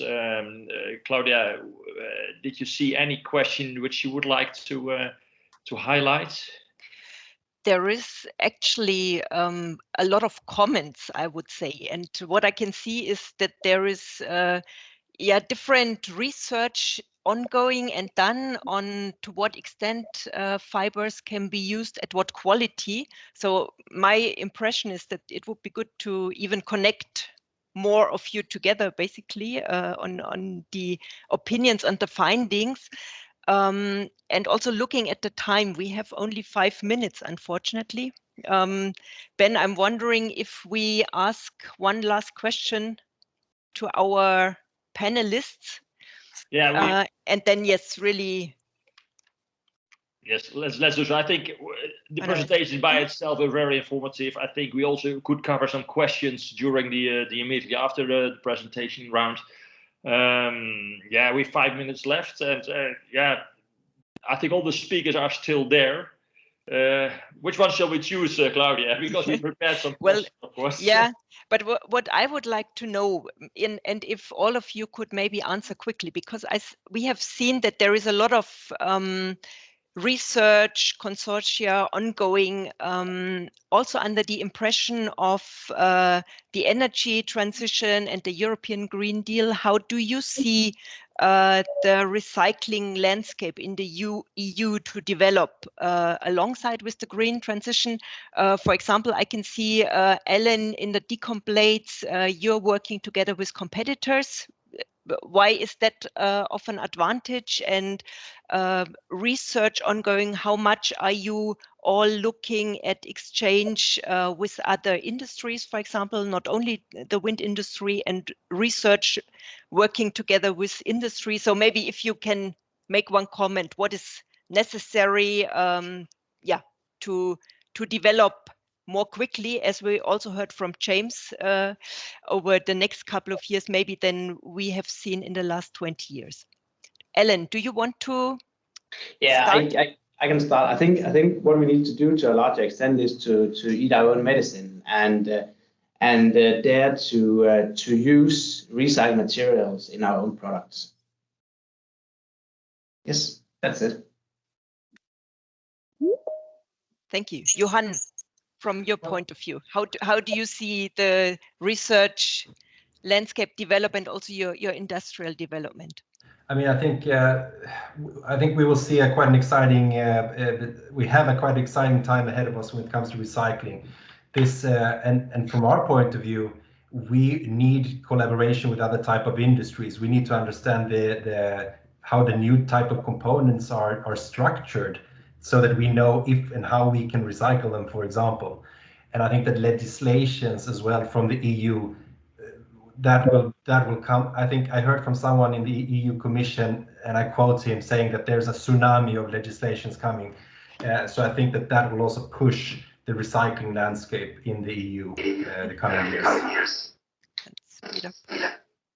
Eric, from your point of view.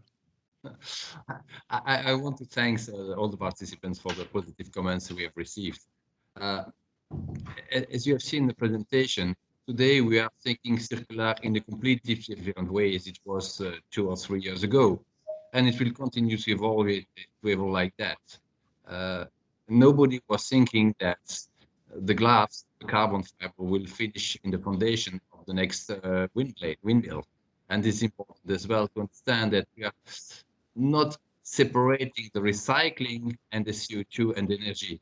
For us, in a single context, a single way of circularity, and we cannot say we would make more recycling of fibers, whatever. And so, if we are not counting the energy that is requiring or the CO2 emission that will occur during the recycling process, we have to see it in a global context. And like Alan or James, as Johan has said, we have to consider this in a LCA topic. It's the only way to have something balanced and not to develop recycling possibilities which are environmental nonsense. James, I think it's fair to give you the last word. We are close to our deadline. Maybe you have seen the chat. Maybe there are some things you want to pick out, James, and make a remark. I'm sorry, I haven't had the opportunity to read in the chat. I will respond to those. Yeah, okay.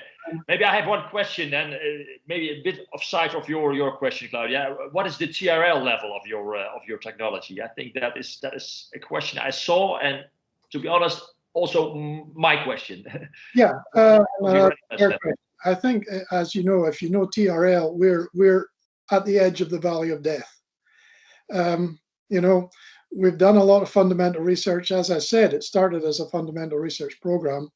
It rapidly developed into having to do recycling. And as I say, hopefully we're about to embark on building a pilot plant. I don't want to jinx it, because last year, as I said, we were very disappointed. I think also, just to comment on what Claudia was saying there, and I think you'll have seen that in my presentation, this is a much bigger issue than just wind turbines. This is a big issue for the composites industry, because 70% of those glass fibers are going into thermoset composites. And there's a lot of other industries that are struggling with this problem. So I think that, you know, there's a lot of scope for getting involved with these other industries. And I truly believe that the automotive industry is a very big potential customer for recycled materials. But okay, we still have to make that happen, I think. Thank you, yes. Claudia, I think here we can close with these words. I think these are very important words. It's for us as the composite industry, it's very important, and we're trying to get connection to all those end-use segments, like we work with Wind Europe at the moment, like we have established a cooperation partnership with the boating industry. We'd like to do the same with the construction and the automotive industry, because they're different, but they have all one similar thing, and that is the reuse of those composite materials. Shall we close it here, Claudia? Yeah, thank you very much. We're not totally closing, of course, but only closing for everybody to fetch a coffee, and then hopefully to be back at 15:10 for our last session, looking into the Valomac project and developing a zero waste blade, and then the outlook on EU research. So still very interesting topics to come. So please be back soon. And thanks again to our speakers. Alan and James, thanks a lot for the presentation. They were very interesting. Bye. See you soon. Thanks for being back. I'm not sure if everyone's back. I see we have 137 listeners. Not sure if everyone is back yet from the coffee break. But anyhow, let's start because it's time to restart. Going to the last session of this workshop of today. It's a little bit of a mixed workshop, but anyhow, very interesting presentation. First of all, we'll have the presentation of the Valomac project by Virginie Cottenier, talking about rare earth elements, very difficult word for me to pronounce, and on how we can secure our future with these rare elements that we need for very many applications. Then John Koschart from Allen will present their position on sustainability, but also the future on the choice of materials to be more sustainable, more recyclable in the future. And finally, we'll have a presentation from the European Commission, from Carlos Eduardo Lima de Cunha. He will tell us what's happening at the moment, funded by the Commission on recycling. Recycling, I think, mainly on composites, but also what the future will be. The new program that's coming up, I hope he can tell a bit about that. Otherwise, I will ask him. Anyhow, the floor is to the last three presenters. And Claudia, can you introduce the first speaker? Yes, I can see Virginie is already ready and waiting. Just a few words on you. I would like to introduce you. You are going to tell us about the Valomac project, and you're working at the moment for Circe, if I pronounce it right, which is one of the expertise centers of Suez. And you're based near Paris, or at least your institute is based near Paris. And you have been working already for 16 years in the waste characterization and management, so a very long time. And you're currently in charge of material recycling and recovery department at the material cluster of Circe. So I take it that is quite a big section. And you and your team, you're doing at the moment internal research and development projects and collaborative projects related to the development of new ways of material recycling and recovery from waste. And this is including end-of-life products, dismantling, material sorting, so all kinds of things, mechanical, chemical processes. And yeah, the very specific Valomac project is our topic today, and the floor is yours, and we look very much forward to hearing about this. Yes, thank you very much, Claudia. Could you hear me well? It's okay for the sound? Yes, sound is great. Perfect. Thank you. So good afternoon to all. On behalf of the project partner, I'm really pleased to present you today Valomac project. So the title of my presentation will be From the Recovery of Scrap Magnet to the Production of New Magnet and Rare Earth Oxide. As you can understand with the name of the project, Valomag for Value of Magnet, the aim of the project is to extract permanent magnet from different end-of-life products and to perform the proof of concept that the recycling and the recovery of these magnets are possible based on several previous collaborative projects and European projects. Valomac project is funded by EIT Raw Materials. So if some of you do not know EIT Raw Materials, so some word about that. EIT raw material was created by EIT, a body of the European Union and the largest consortium dedicated to the raw materials sector. Its mission is to promote and to enable sustainable competitiveness of the European minerals, metals and materials sector along the value chain through innovation, education and entrepreneurship. Valomag is one of the projects of the upscaling activity of EIT raw material in the field of recycling and material chain optimization for end-of-life products. It's a 3-year project with a budget of around 2.5 million euros. The consortium is composed of 7 partners, which are presented on the triangles that you can see there, with the 3 pillars of collaboration: research, education, and business. The presentation will be structured in 3 main parts: the context of Valomag and general description, and the second part will be dedicated to some results that we would like to share with you today. And finally, the wind turbine dismantling activities within Suez. So you may already know the context of critical raw material. This was also the subject of session 1 this morning, with some interesting insight on action to mitigate the risk for wind energy.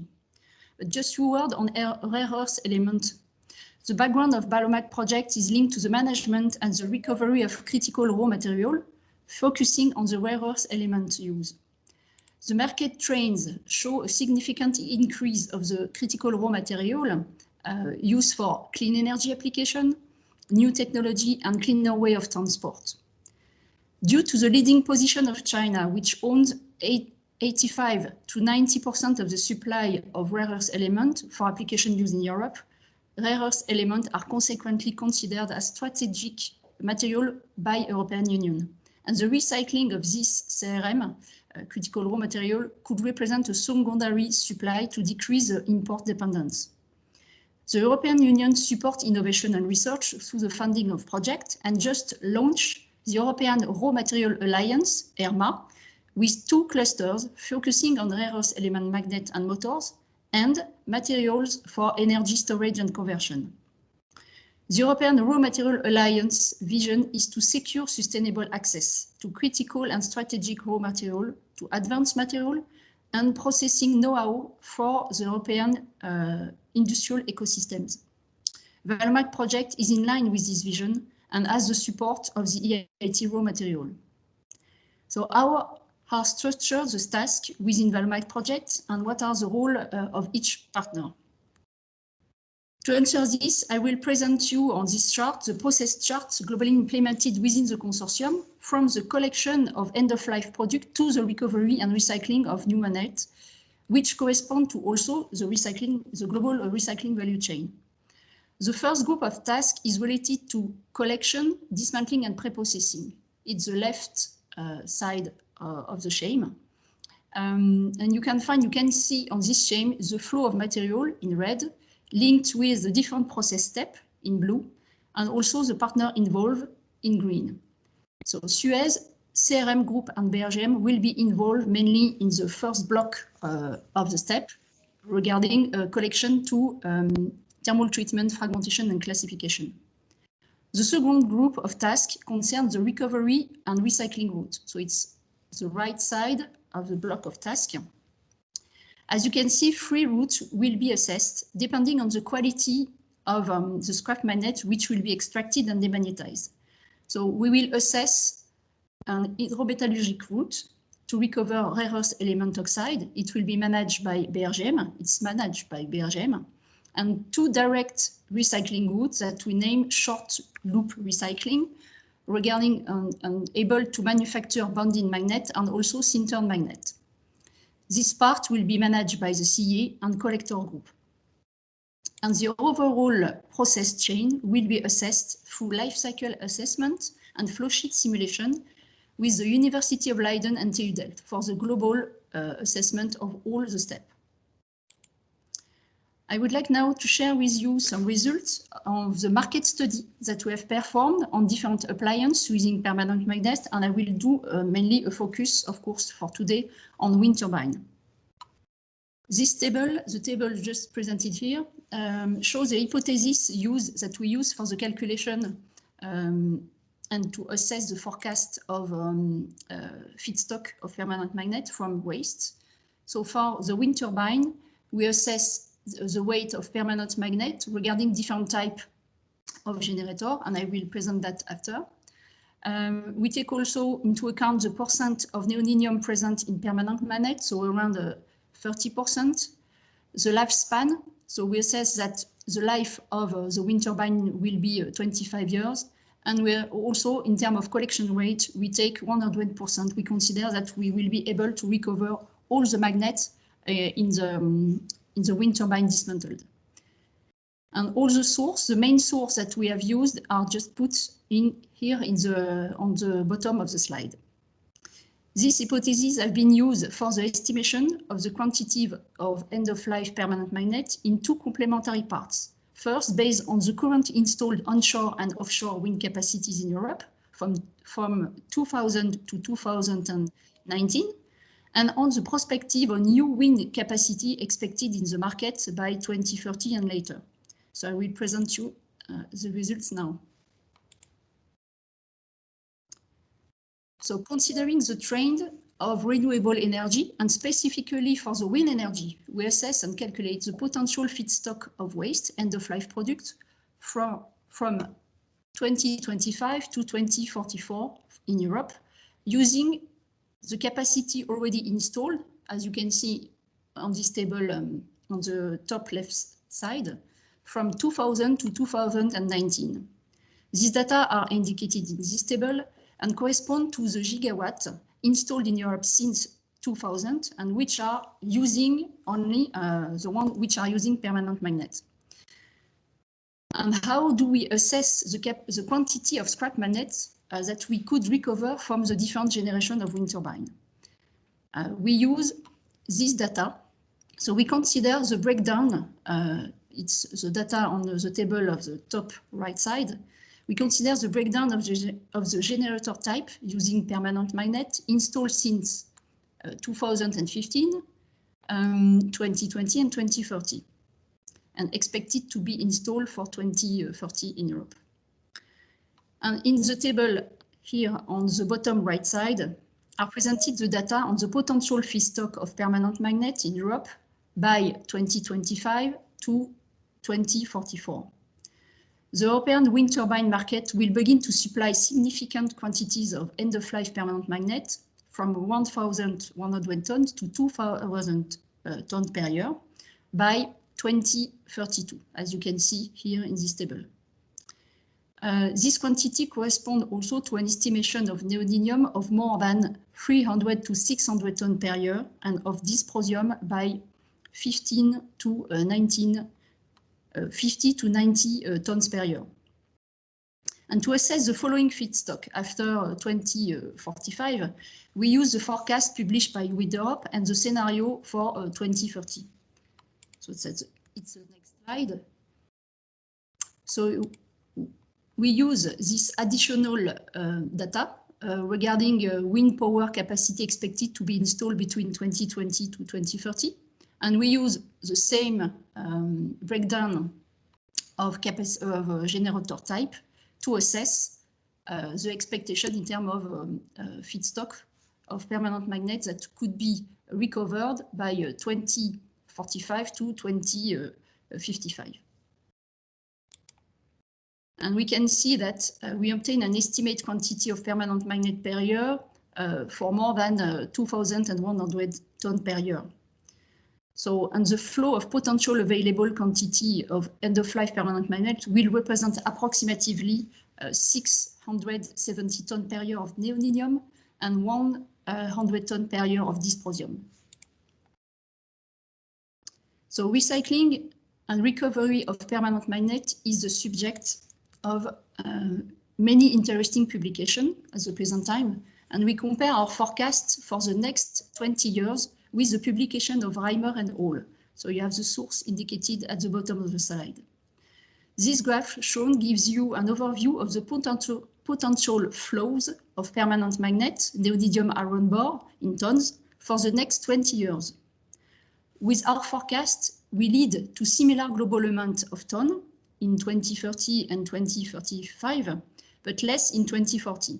And if we consider wind turbine, just given there, we found the same trend, with the beginning of the contribution to scrap magnet feedstock from 2032 and an increase to around 2,000 tons of permanent magnet in 2040.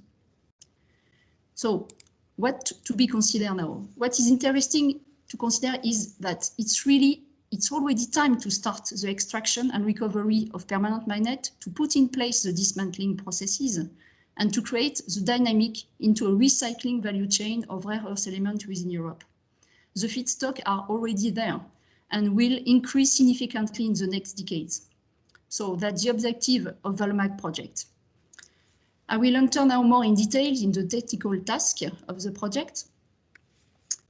So first, the first step of the technical part of the project is the sourcing. So different end-of-life products containing permanent magnet could be recovered, and there it's also the case of magnets used in wind turbine. The French research entity BRGM was contacted by NetWind company, who proposed us to supply some magnet they stored for the maintenance of generators. We obtained two types of magnet as shown on these pictures, with nickel coating, this one, and with epoxy coating. The thermal treatment is the second step, which is really important in the project. It's managed, this step is managed by CRM Group, and the aim is to develop and to scale up the demagnetization step. This is required for the fragmentation and classification process and the subsequent step. A first series of tests were performed to assess the demagnetization and the behavior in the furnace, especially if there was gas emission due to the coating of magnet. You can see on the right side of the slide the picture of the both magnets before, after heating, and after cleaning. Coating need to be removed as they are linked with potential impurities which could be mixed within neodymium alloy with iron ore alloy. That's why CRM Group is currently working on how to manage both demagnetization and coating removal, and to avoid also oxidation of the neodymium iron ore alloy. Several tests will be performed under inert gas, and different temperature and residence time conditions will be tested to improve the recovery of magnet for the next step, and especially dedicated to the short loop recycling and rare earth recovery. Some quantities of the two type of magnets have already been sent to the CEA to start the first tests for the short loop recycling into two different routes. The melting route. Here's Ben, the moderator. You have 5 minutes left to also allow the other presenters to take a time. I'm sorry for interrupting. No problem, Ben. I will finish. Yes, so just in short loop recycling, we have the melting route and the powder route. So it's possible to manufacture new sintered magnet also. So it will be the role of CEA and collector. So in addition to the lab and pilot scale, yes, we need to assess these processes through different angles, process efficiency, cost, and environmental impact. That's the role of our partner, TU Delft and Leiden University. The overall process chain will be studied through process integration and value chain analysis, as you can see with the list of the different parameters that will be tested also around all the technology developed during the project. And what are the next steps? Sorry.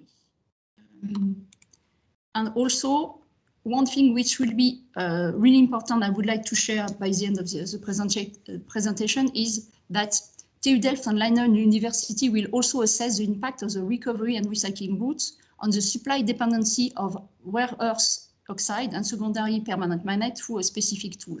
So it will allow us to see the impact of recycling in the global value chain. So I will go through the perspective. Just give you that the project is running. So the next step are still running with the test of the two short loop recycling route and hydrometallurgic route. And last, just few pictures that I would like to show you in terms of activity within Suez. because really it's the objective of the dismantling activity in France within Suez is to maintain and increase the recovery and the recycling of material from wind turbine, to choose the most valuable recycling route, and also to answer the need of the different recycling value chain in Europe. So you can see on this picture the last campaign of dismantling of wind turbine, first generation of wind turbine, which has been performed by Suez, the business line Suez in France. And if you would like to see the video, please just use the link indicated on this slide, and you will see. So this campaign was performed at the end of last year in the south of France. So thank you for your attention. If you would like to have more information about Valmet project, I invited you to look at our website and also to connect with us on the LinkedIn group. So thank you for your attention.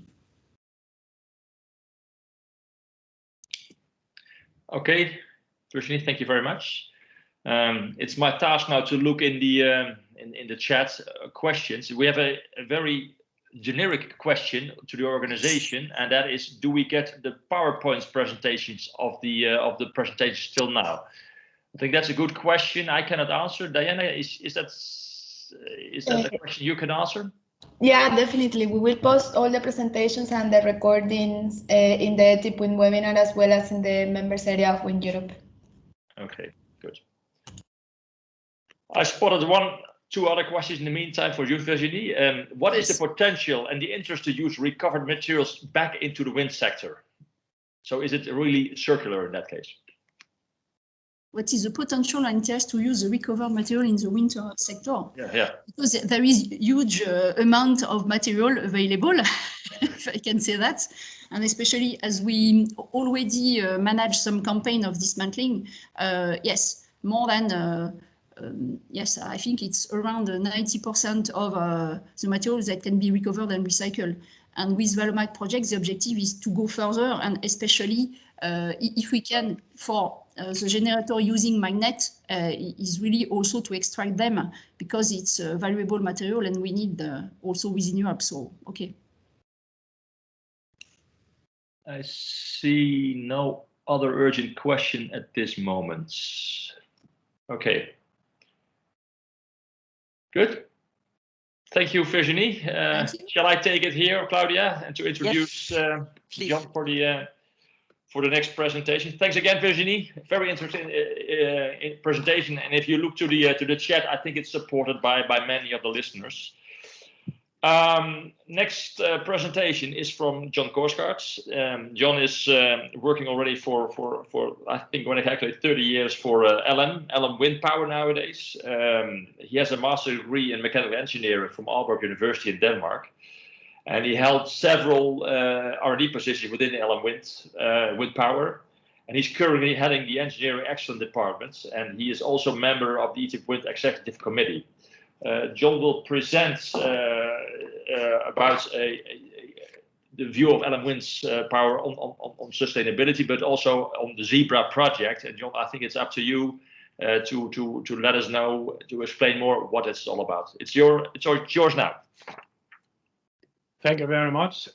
As you said, today I will share with you how LM Wind Power is working with sustainability in general and with material development in particular, in our effort to be a continued profitable and green business, serving our customers with wind turbine blades to capture the wind to power a cleaner world. But before we get deeper into that, a quick glance to LM Wind Power. We are leading supplier of blades for wind turbines, offering blade development, manufacturing, service and logistic. We are part of GE Renewable Energy. We are headquartered in Kolding in Denmark. Our global footprint includes production facilities in or close to the major wind energy markets, with 13 production facilities in 4 continents.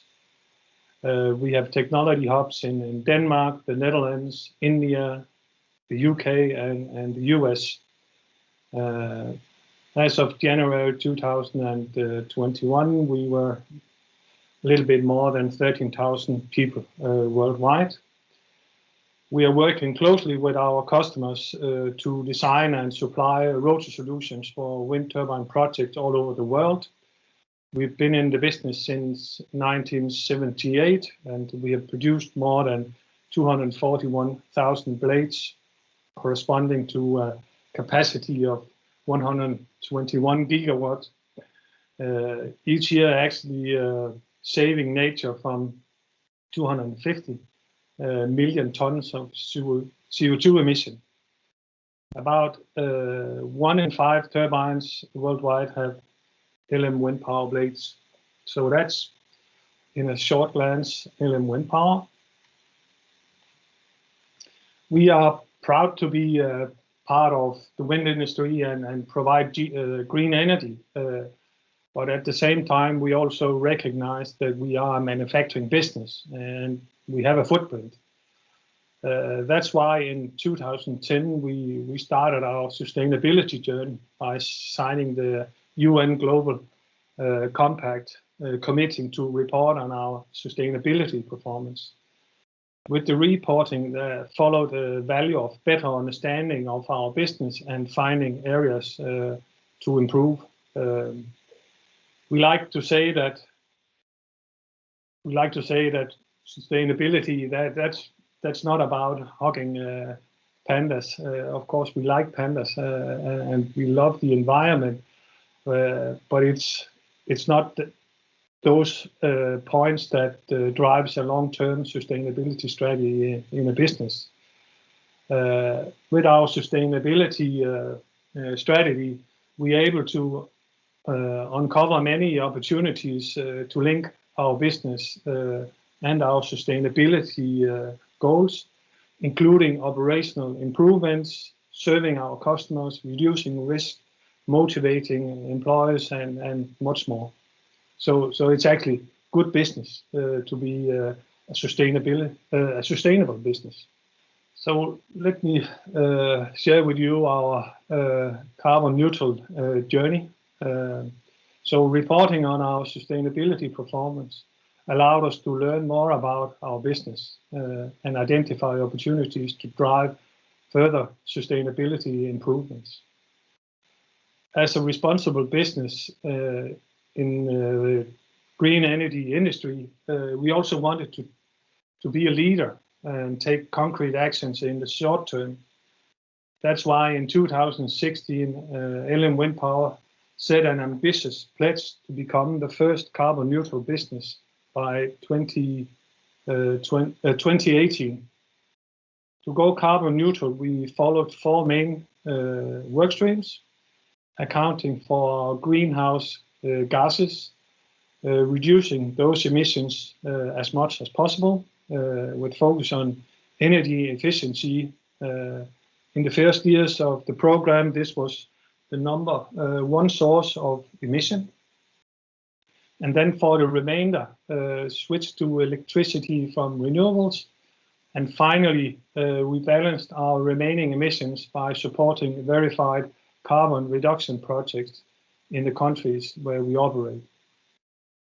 By following these steps, we were able to reach our goal, achieving carbon neutral status in August 2018. As the first in the wind industry, we are very proud of that. And we have continued to maintain this carbon neutral status each year since then. While we were proud of this achievement, we also recognize that we are just one link in the value chain for a blade. That's why we share our knowledge openly with all who are interested in starting the journey to become carbon neutral. We created an easy to follow 10-step guide, which you can find on our website, together with a lot more on how we became carbon neutral. Over time, we also expanded our sustainability approach beyond our own business, and now we consider the full blade life cycle. we think of the blade life cycle as beginning with the materials which go into our manufacturing process and become a blade.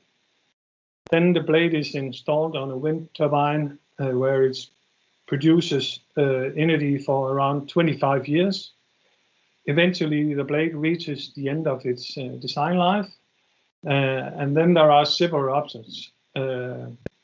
Either the lifetime of the turbine and the blade can be extended, that's life extension, or the blade can be decommissioned, but then again reused on another turbine. There is actually a market for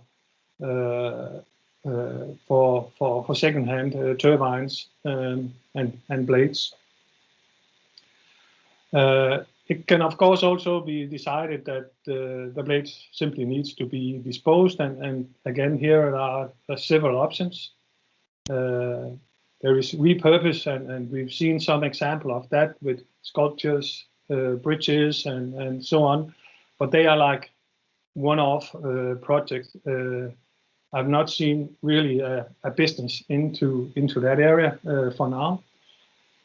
Then there is disposal and disposal into landfill, which is the most common way to dispose blades nowadays, but it's certainly a waste of resources to take that route. Then we have incineration, which is also quite a common used method to dispose blades. And then there is cement co-processing, and we've heard Eric talk about that. And for me, that's actually really circular economy, because the blades go into the cement, and then this cement can be used as foundation for new turbines. So that's actually, in my view, closing the loop. Even though it's not going back into production of blades, then it's at least stays within the wind business. But for me also, just as important, the end-of-life blades are recycled into new products. So the resource that end-of-life blades represent is put back into use again. So we like to manage the resources across this entire blade life cycle in the most sustainable way, and I'll give some examples of how we work with the upstream part of the blade life cycle. So this here is a view of the upstream part, or at least the part that is in our area of influence. So from the moment where the materials leave our suppliers and to the point where our customer picks up the blades from our plants. The carbon neutral commitment that we gave was within that area of influence. But actually, if you look at the CO2 emission, then that actually only represents 13% of the total emission during the product life cycle of wind turbine blades. Actually, 76% of the CO2 emission occurs in the supply chain from resource extraction. And to put that into perspective, the blades at end of life, if they're sent to landfill, then that activity only represents 1% of the emission from the blade lifetime. So we are working with our supply chain to reduce the CO2 emission, because that's where the majority of the CO2 emission is happening. And we're also working with our supply chain to use more recycled material in general. If you look at the material coming into to our plants, then actually 20% of that material goes to waste. So only 80% end up in the blades that we supply to our customers. And out of that 20%, only 25% is recycled. And just to bring that into perspective, so manufacturing waste, that actually is a much larger volume than end-of-life blades. So even though we have quite a focus on end-of-life blades, the manufacturing waste provide a factor 2 or 3 more than the end-of-life blades that's coming in the coming years. And it will be so for actually quite a number of years going forward. So waste reduction, that's very important for us. We talked about sustainable materials and what we can do as a supplier. And one thing is to ask our supply chain to work with sustainability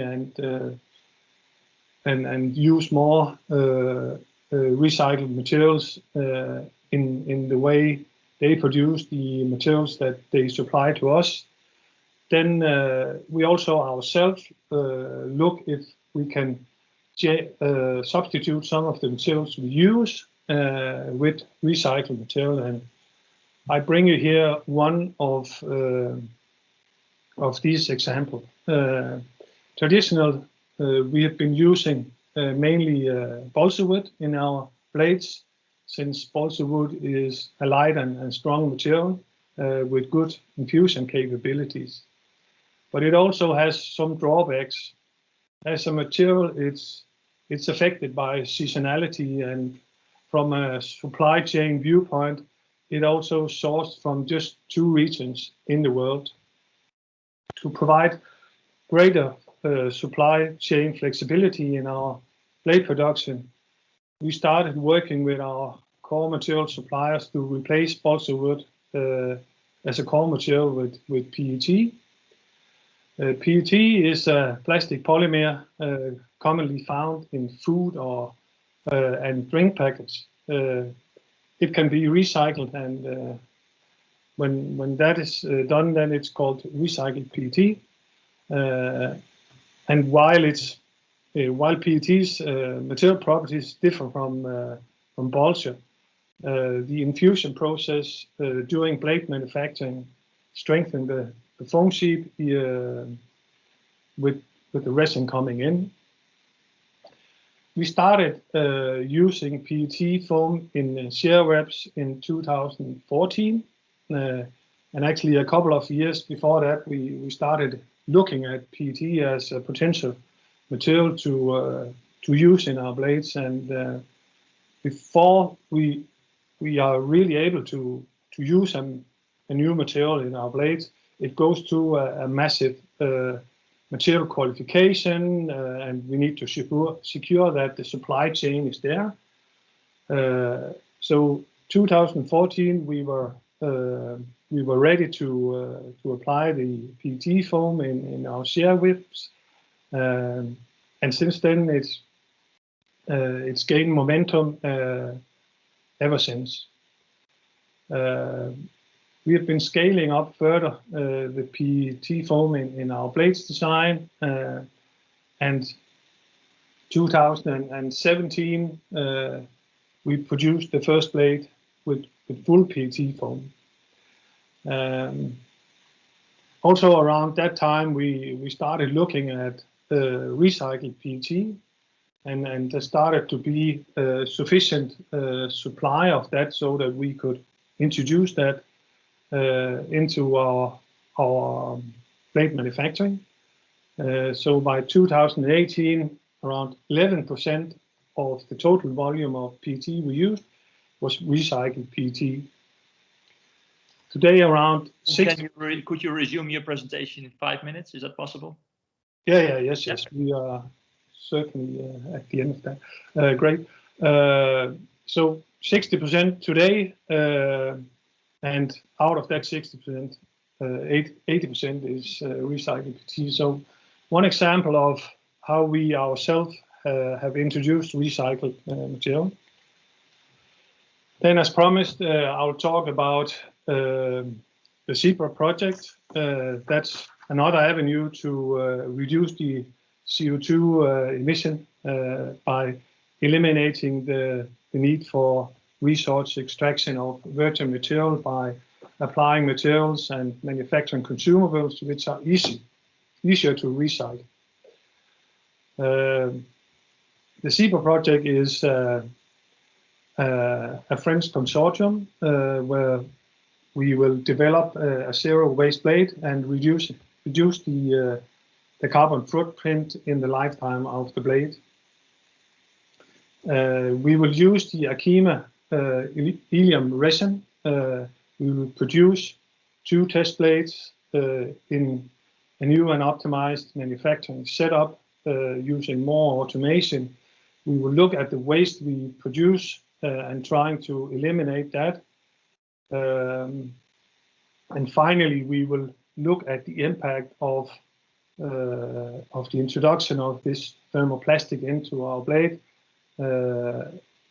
when the blade comes to end of life, and see how we can close the loop and feed that material back again. The Zebra project consortium has the full value chain in with Arkema and Owens Corning as material supplier. We are the blade producers. We have NGN as an end user, and finally decommissioning by Suez, and with a strong R&D support by IRT Chauvin and Canoe. I will close my my presentation here with some recommended research actions from the ETIPWind roadmap. Here the recommendations are that we need to map and evaluate sustainable material system, potentially suitable for use in manufacture of wind turbine blades.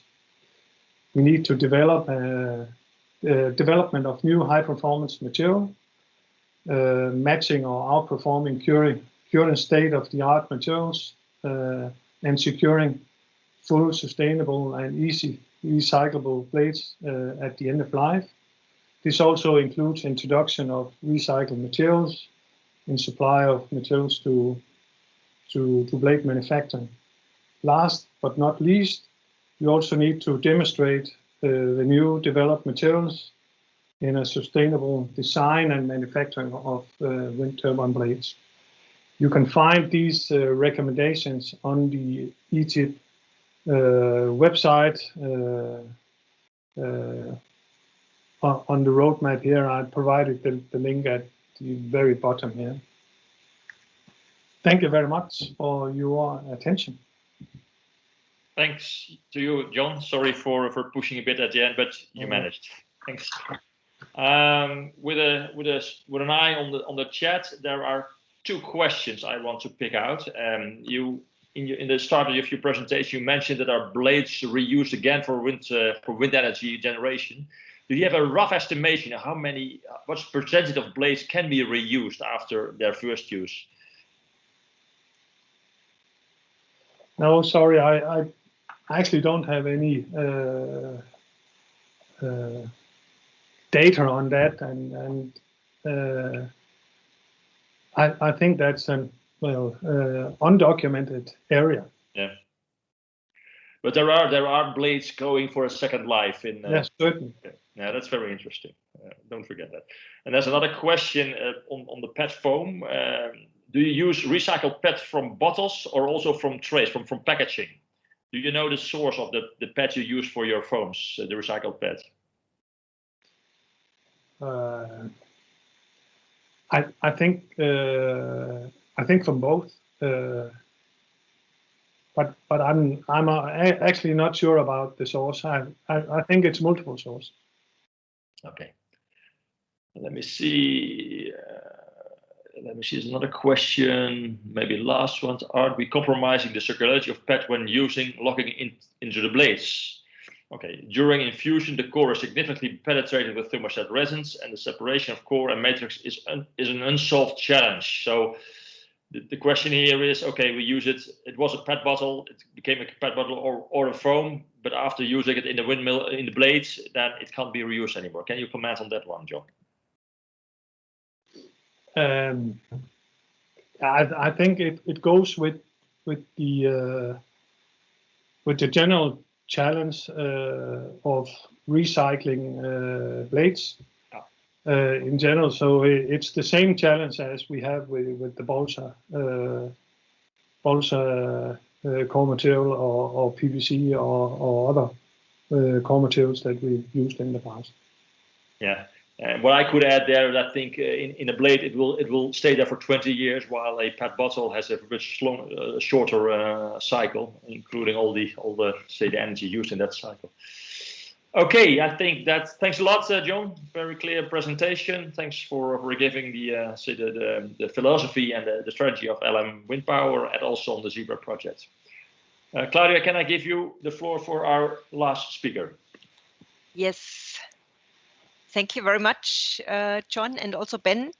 And I think we have time now until 16:10, and maybe can take a little bit more minutes also for the discussion, because then finally we have to wrap up. But I can see that our next speaker is already up and ready. Hello, Carlos.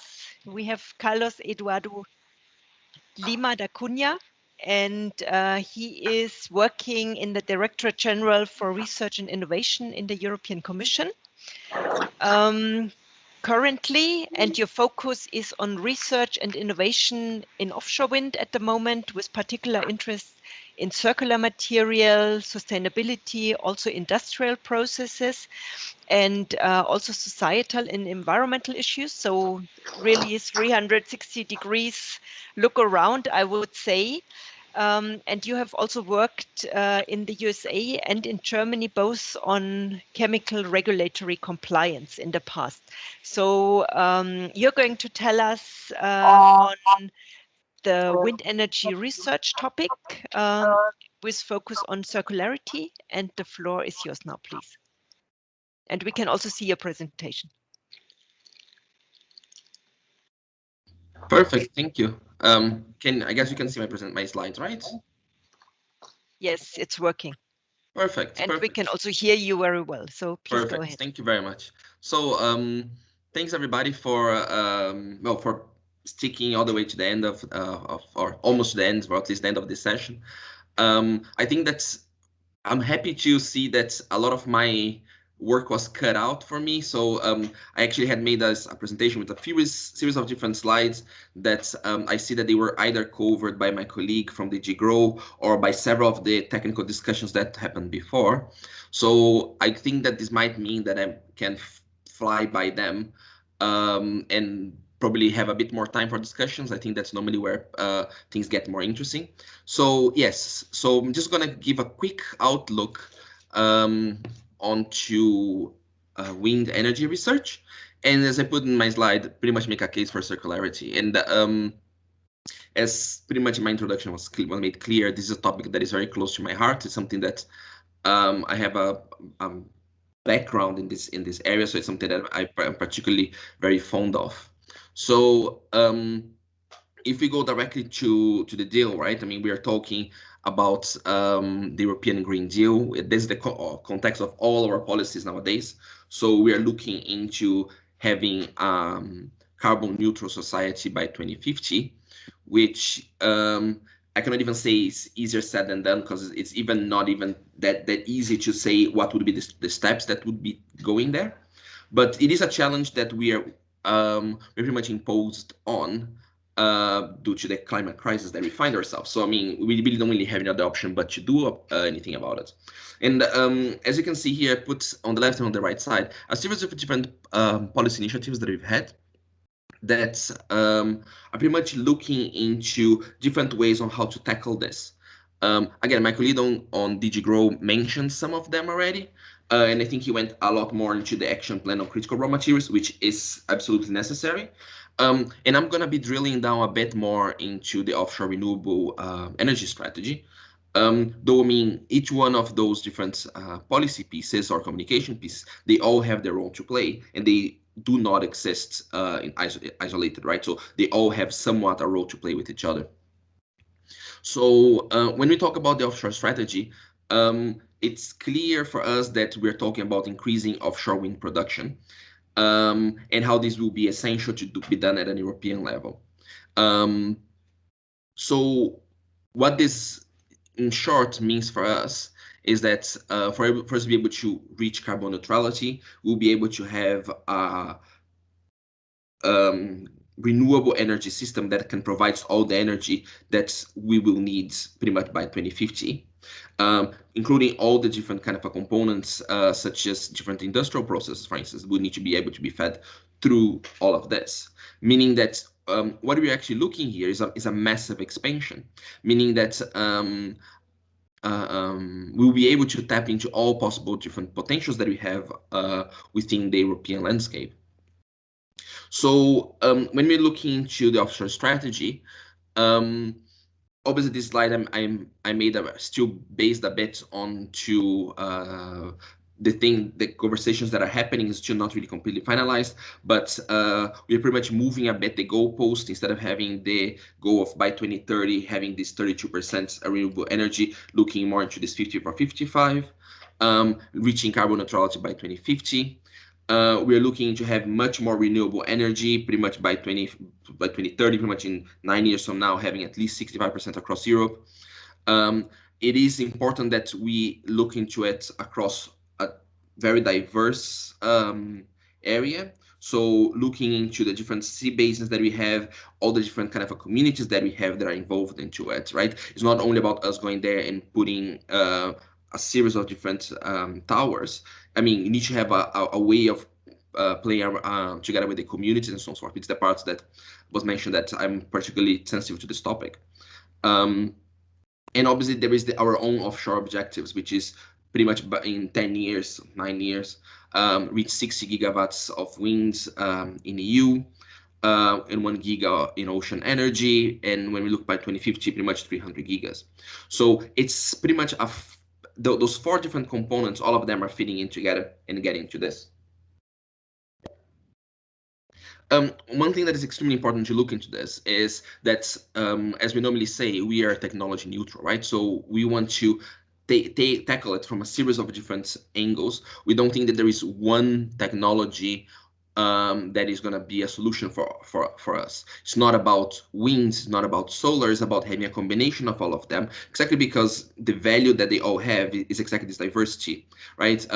In a day that you might have slightly slower or weaker winds on an overcast day, that might be the day that tidal energy and wave energy might be able to actually pull that slack to a certain degree, right? So what you want to have is a very complex system where each one of those different technologies play their role into it. Obviously, we should also not fool ourselves. I mean, wind energy is going to be the workhorse. I think this is clear also based on technology development level that we see wind having, and this obviously puts a target on it, right? To some degree, right? It means that we will have to move this fast. So as I said, I mean, we are looking at a challenging way forward, right? We were looking into a 5-fold growth in 9 years, and then 5-fold back again by 2050. So this means that, again, it's going to be a very exponential growth that we're looking into. If you look into the strategy, I'm not going to go too much into details on it, but there is a series of different acts, as I put it there, that we're going to be looking into, which is trying to optimize the way how the investments are done in this area, and try to create more certainties for investors and ease bottlenecks, particularly when it comes to permits. So that's a part of the predictable legal framework. Really, we have to promote regional cooperation. This needs to be done across all of Europe. It's not about just having more and more parks in the North Sea or the Baltic Sea. It's about really spreading it everywhere and being able to make use of this, or the fact that we have so many different areas that we could use for offshore energy, that we can actually go towards that direction. And obviously strengthening the and having a continuous innovation.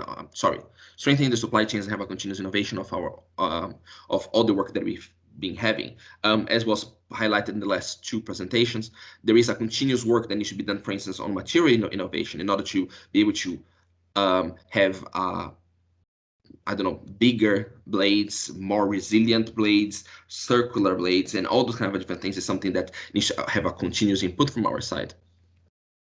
So, as I said, as I quickly flew by the offshore strategy, it's clear that we're going to have to grow, and we're going to have to grow fast. On the other hand, it's very clear that we cannot just grow at any cost. It needs to be a sustainable growth. And I think that's the point where I put circularity as a key horizontal point there. I think it's no longer a point of, okay, circularity is an ideal solution where we want to go. I think that circularity is literally the only way how we can go forward and reach the sustainable growth that we are striving ourselves to. So there is this report from GRC. I mean, and I'm putting all my sources there on the bottom right. You can see bottom left. Sorry, and it's pretty much talking about how we're gonna be pretty much as the time goes, just gonna be consuming more and more raw materials for our turbines, just to be able to get to this point. And I mean, you can see on the right side, there is also specific kind of materials that we're also going to be consuming more and more of it. So this is extremely important because I mean, as my colleague from the GGRO said, I mean, we are extremely dependent on third countries, and often is a relation with one certain country really has a connection to one certain kind of material. So it's a very dependent relation there, right? On the other hand, what we're also looking at is a situation where we're going to have more blades, obviously, because we're going to have more installations and larger blades. So this also means that we are creating ourselves a situation where we're going to have an ever more increasing size or a number of blades that we're going to have to deal with it, be them onshore and be the offshore, right? So I mean that's something that is definitely coming across. And obviously we have the situation of when you look, for instance, at this graph on the left side, you can see that the turbine fleet age in Europe is aging, meaning that I mean, this is not a problem for future us to deal. This is something that is happening now. This is something that we will now have to be able to deal with this very large number of blades that are coming across, and they will have to somehow be dealt with. And obviously they were not designed, nor were they made to be recycled or to be circular, meaning that this is something that we will need to deal with it as an afterthought. And what we want to do is that in the future, we don't have to deal with the same problem. So how can we make, how can we deal with this problem that at the same time requires us looking backwards and forwards? And that's a problem that we have. We need to be able to look forwards and see, okay, how can we make the designs in a way that the future blades that are going to be decommissioned in 15 years from now, they are circular. We already have a goal for how to deal with that and how to reincorporate them into the system. And how can we look backwards and see, okay, all those blades that are now there, you know, like how can we make best use of them? So and these are not necessarily, you know, like, I mean, they might have a shared fate, but they don't necessarily have to. And that's something we will need to address it and very quickly.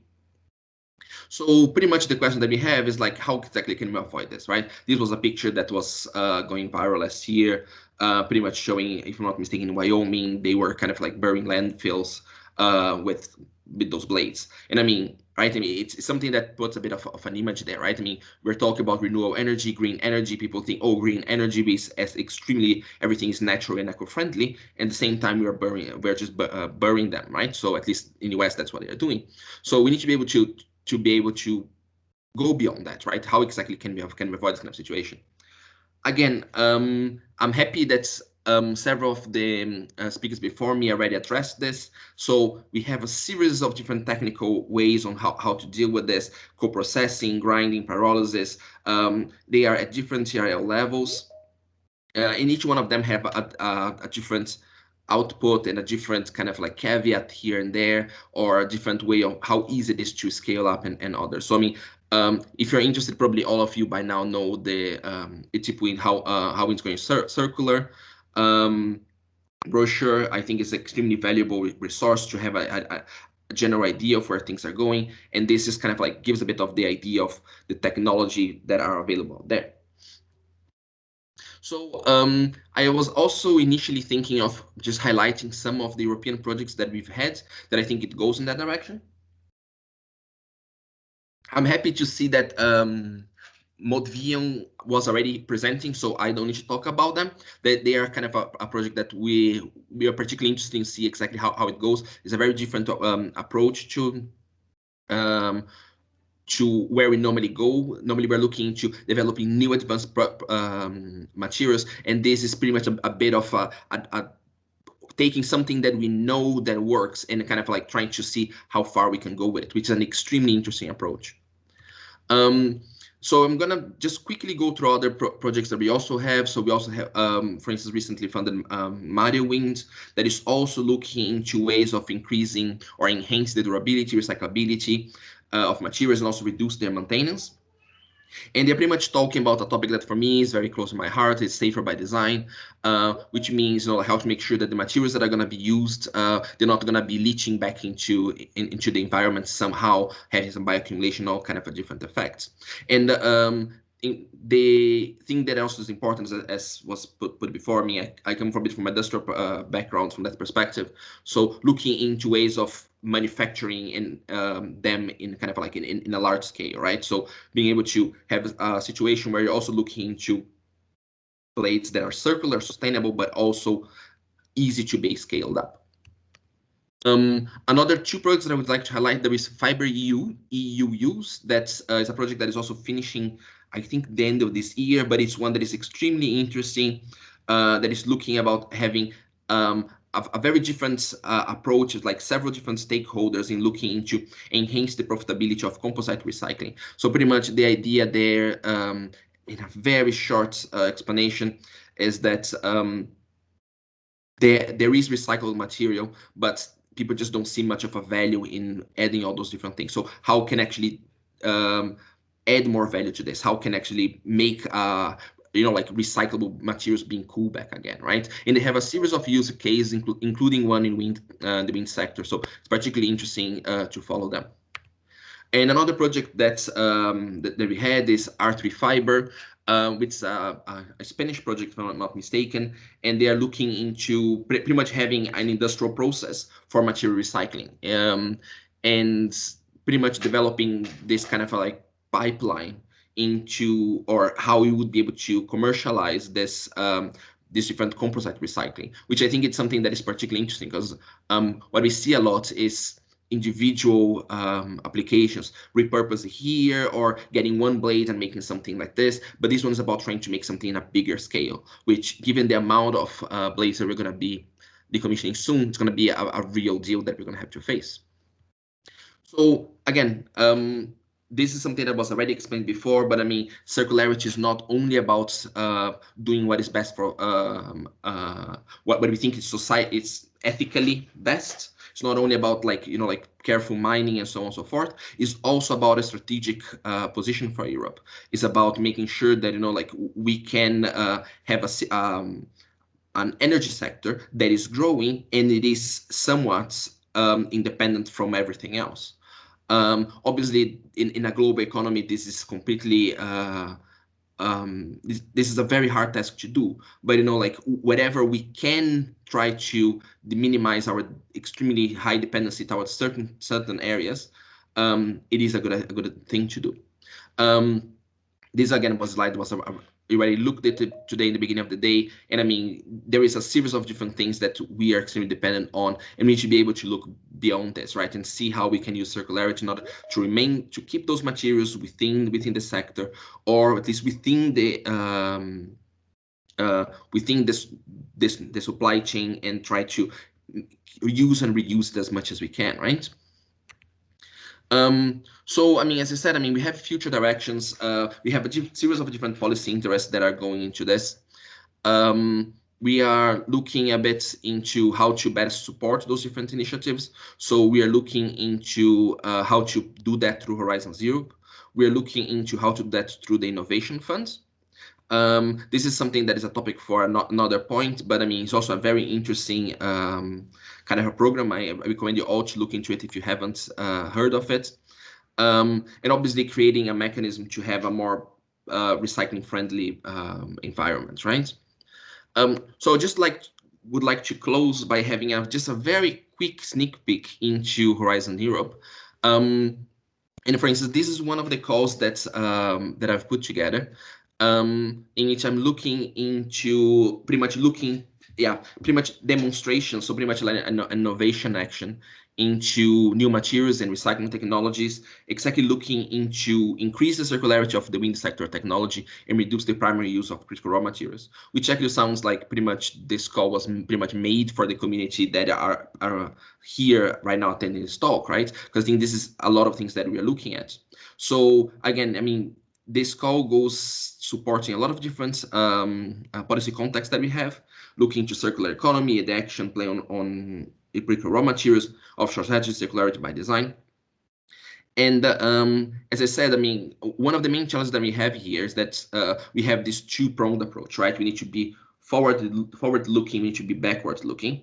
And this is a bit of the challenge that we have in this call, right? I mean, what we are proposing here and is this idea of having, like innovation actions in one or the other. So we would like to have some solutions that are forward-looking, looking into decisive actions in order to assure that the future wind farms are going to be sustainable and circular, looking for alternative solutions to replace and substitute to critical raw materials, and how to improve the general efficiency of the sourcing processes.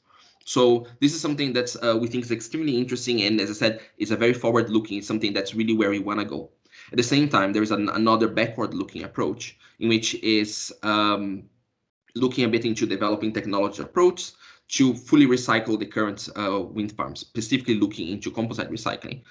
So pretty much looking to a large-scale industrial demonstration of composite material recycling technologies, and importantly, developing a knowledge hub for other sectors. So pretty much how to have whatever materials generated or whatever input comes, not only comes from wind and not necessarily goes to wind, also bring other sectors into this.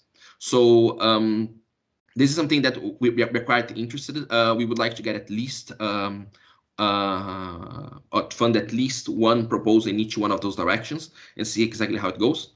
As you can see, I put there in the bottom a little disclaimer just showing that I mean, this is obviously not the final text, so the changes should and probably could happen, but you can see generally the gist of where we're going. So when we look into right now Horizons Europe, there are a series of different activities looking to recycling and circularity. This is just one that I think it's particularly relevant for the wind community, and that's why I decided to share it here with you today. Having that said, again, just would like to highlight again this publication from ETIPWind in case you haven't been bombarded by it yet. I think it's very good. I think it really puts a lot of the ways on how we see things going forward. Having that said, I would like to thank you very much. And I'm happy to take further questions if there is any. Thank you. Thank you, Carlos. Thank you. Ben, did you see? I think there is one or two more questions also for Carlos in the chat. Okay, am I still sharing my window or am I not sharing my window anymore? You can close it if you want. I'm not sure. I'm not sure if I am. No, I don't think I am. Am I? No. There is. Shall I read it out, Claudia? There's one question and maybe one linking question from our side is, Carlos, could you give a bit more insights on how the EC could support the road to market of recycling technologies along with a large scale demonstrator? So maybe that's linked to what you just explained. And the question from my side, how is the timeline for this funding program going to be about? Can you? So the timeline for Horizons Europe is a bit tricky, let's put it like this, in the sense that the final text is still being decided, hopefully will be decided by the end of this month, meaning that by latest 1st of June, you all should have the final text in hands. Okay. Then I think that there is a few calls that I think unfortunately the deadline is relatively early. It's somewhere, I think, end of August, but most of them are a bit more towards the end of the year, so there would be enough time to actually think about it and make a reasonable approach into it. And then the second question was, or the first part of the question was whether there was insights on how to support these roads. Yeah, I mean, as I said, I mean, a lot of the work that has been put into the offshore strategy was exactly trying to bring those different things together on how to do this growth. And sustainable growth is something that has been mentioned in the offshore strategy before. This is also something that we also have a different initiative called, well, two different initiatives, one called the Clean Energy Transition Partnership, and another one called Mission on Healthy Oceans, that they both in their own way are going to be looking into this. The partnership is going to be looking more into a sustainable growth on renewable energies in general. So it's going to be looking into recycling of composites in renewables, not necessarily only wind, but wind will play a role in there. And when you look into the clean oceans, obviously recycling plays a huge role into it, because it's a lot about making sure, you know, like that, although you have all those new installations, everything's done in the most sustainable way possible. Meaning that, you know, like you also be able to look, well, also be able to make tests on leaching and those kind of different processes. So we have several different pieces that is going to be playing a role into it. Obviously, the timeline is somewhat a bit more challenging. The partnerships have a relatively long timeline. I might be wrong now, but I think that they have their time frame is something like 5 to 10 years. So they're looking a bit on the long range of things. And missions are also looking into, I think it's an 8-year or 7-year program. So we're talking about something that is somewhat, you know, like a near-term future, but is a future nevertheless. Yeah. Good. Thanks. Yeah. Claudia, I think we can close this session. We're running out of time. Oh, sorry, I spoke too much. No. I think it was interesting. I think all the presentations were really interesting, very diverse, and maybe I can take a bit of a advantage of being a moderator. Is that I really like the fact that the whole discussion of today, from my point of view, about composites and recycled composite will serve the whole composite industry. Of course, there's a lot of attention to wind and wind energy, but this whole recycling technology development should be a cross-sectoral approach. I think that's also supported by what Carlos presented, and from our side, from the USHA side, we will fully support the cross-sectoral approach on recycling technology. There, where we can learn from each other, I think we should do that. So that's a bit from my side and comments. Claudia, can I give the floor to you to wrap up and lead us into the final part of the program? Yes, definitely. Thank you, Ben. And I have already aligned with Adrian, who is also back, chairman of ETIP from the morning session. And we think, yes, we can manage in 8 minutes, Adrian, to do a wrap up, because yes, the presentations have been really interesting and a lot of discussion ongoing in the chat. So yeah, it was great to have the time for that. Adrian, do you want to start bringing in your insights in a nutshell from the morning session? Definitely, and I think everybody in the audience, right, learned something today. It was kind of a marathon event for being online for so many hours, but I hope the breaks in between help you just deal with it.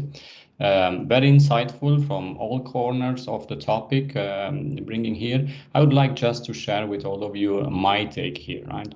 I mean, it was very good to see from the European Commission and the people representing the European Commission here that this sustainability, circularity, it is strategic for us in Europe, and we will take measures about it, and we want to drive this, right? And driving this means also putting in place certain regulations, but at the same time putting in place budgets, creating programs for research, innovation, and other kind of programs to make sure that industries can, particularly the wind industry here, and the supply chain industries behind, will kind of have the proper means and vehicles to drive this forward and meet with the expectations from the European Commission of where we want to land with sustainability in Europe. my take here is that kind of I would take it from three corners. From what we have learned today is that some of these technologies are incipients, some of the concepts are incipient, some have been demonstrated. So we are having a kind of a broad spectrum what's or where we are in the journey of developing the solutions and making the technologies being viable and having the right readiness level.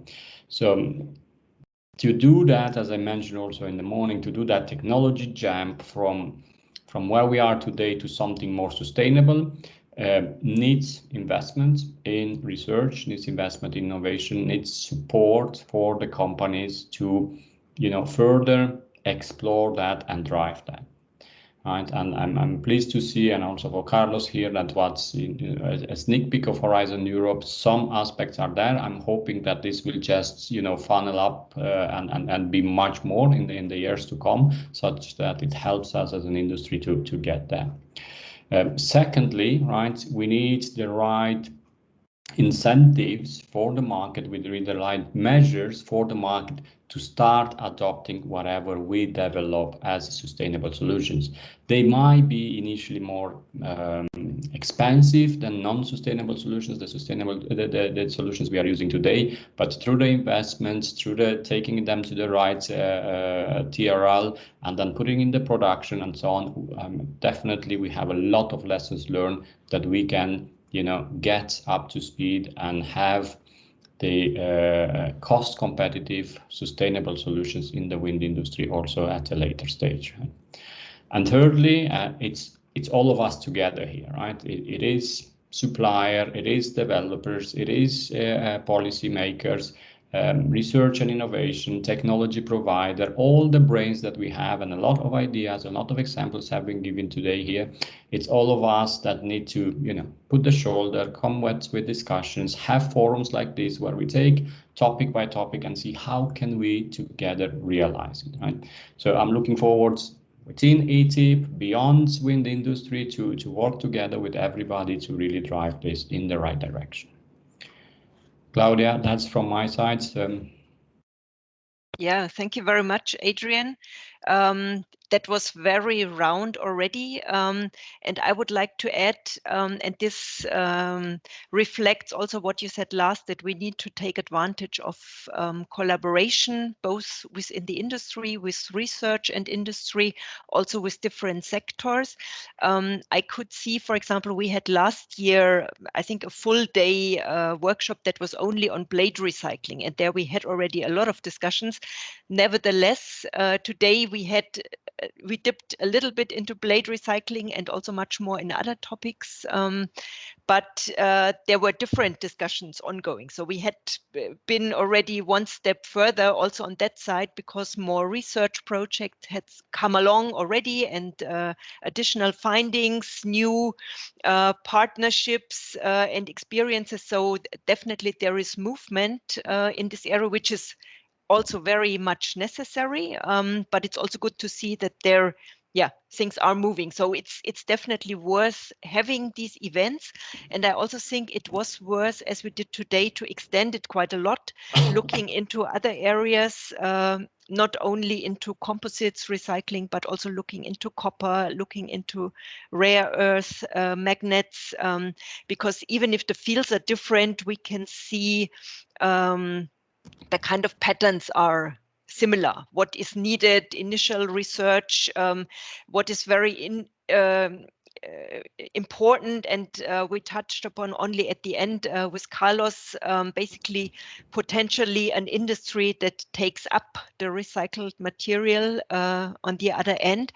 And this brings me basically to the last words, what we are at least in the sustainability working group in Wind Europe, and certainly further in collaboration also with ETIP, will look at. It is, for example, looking and getting more close to a timing of recycling methodologies. What can we say about when they will be ready?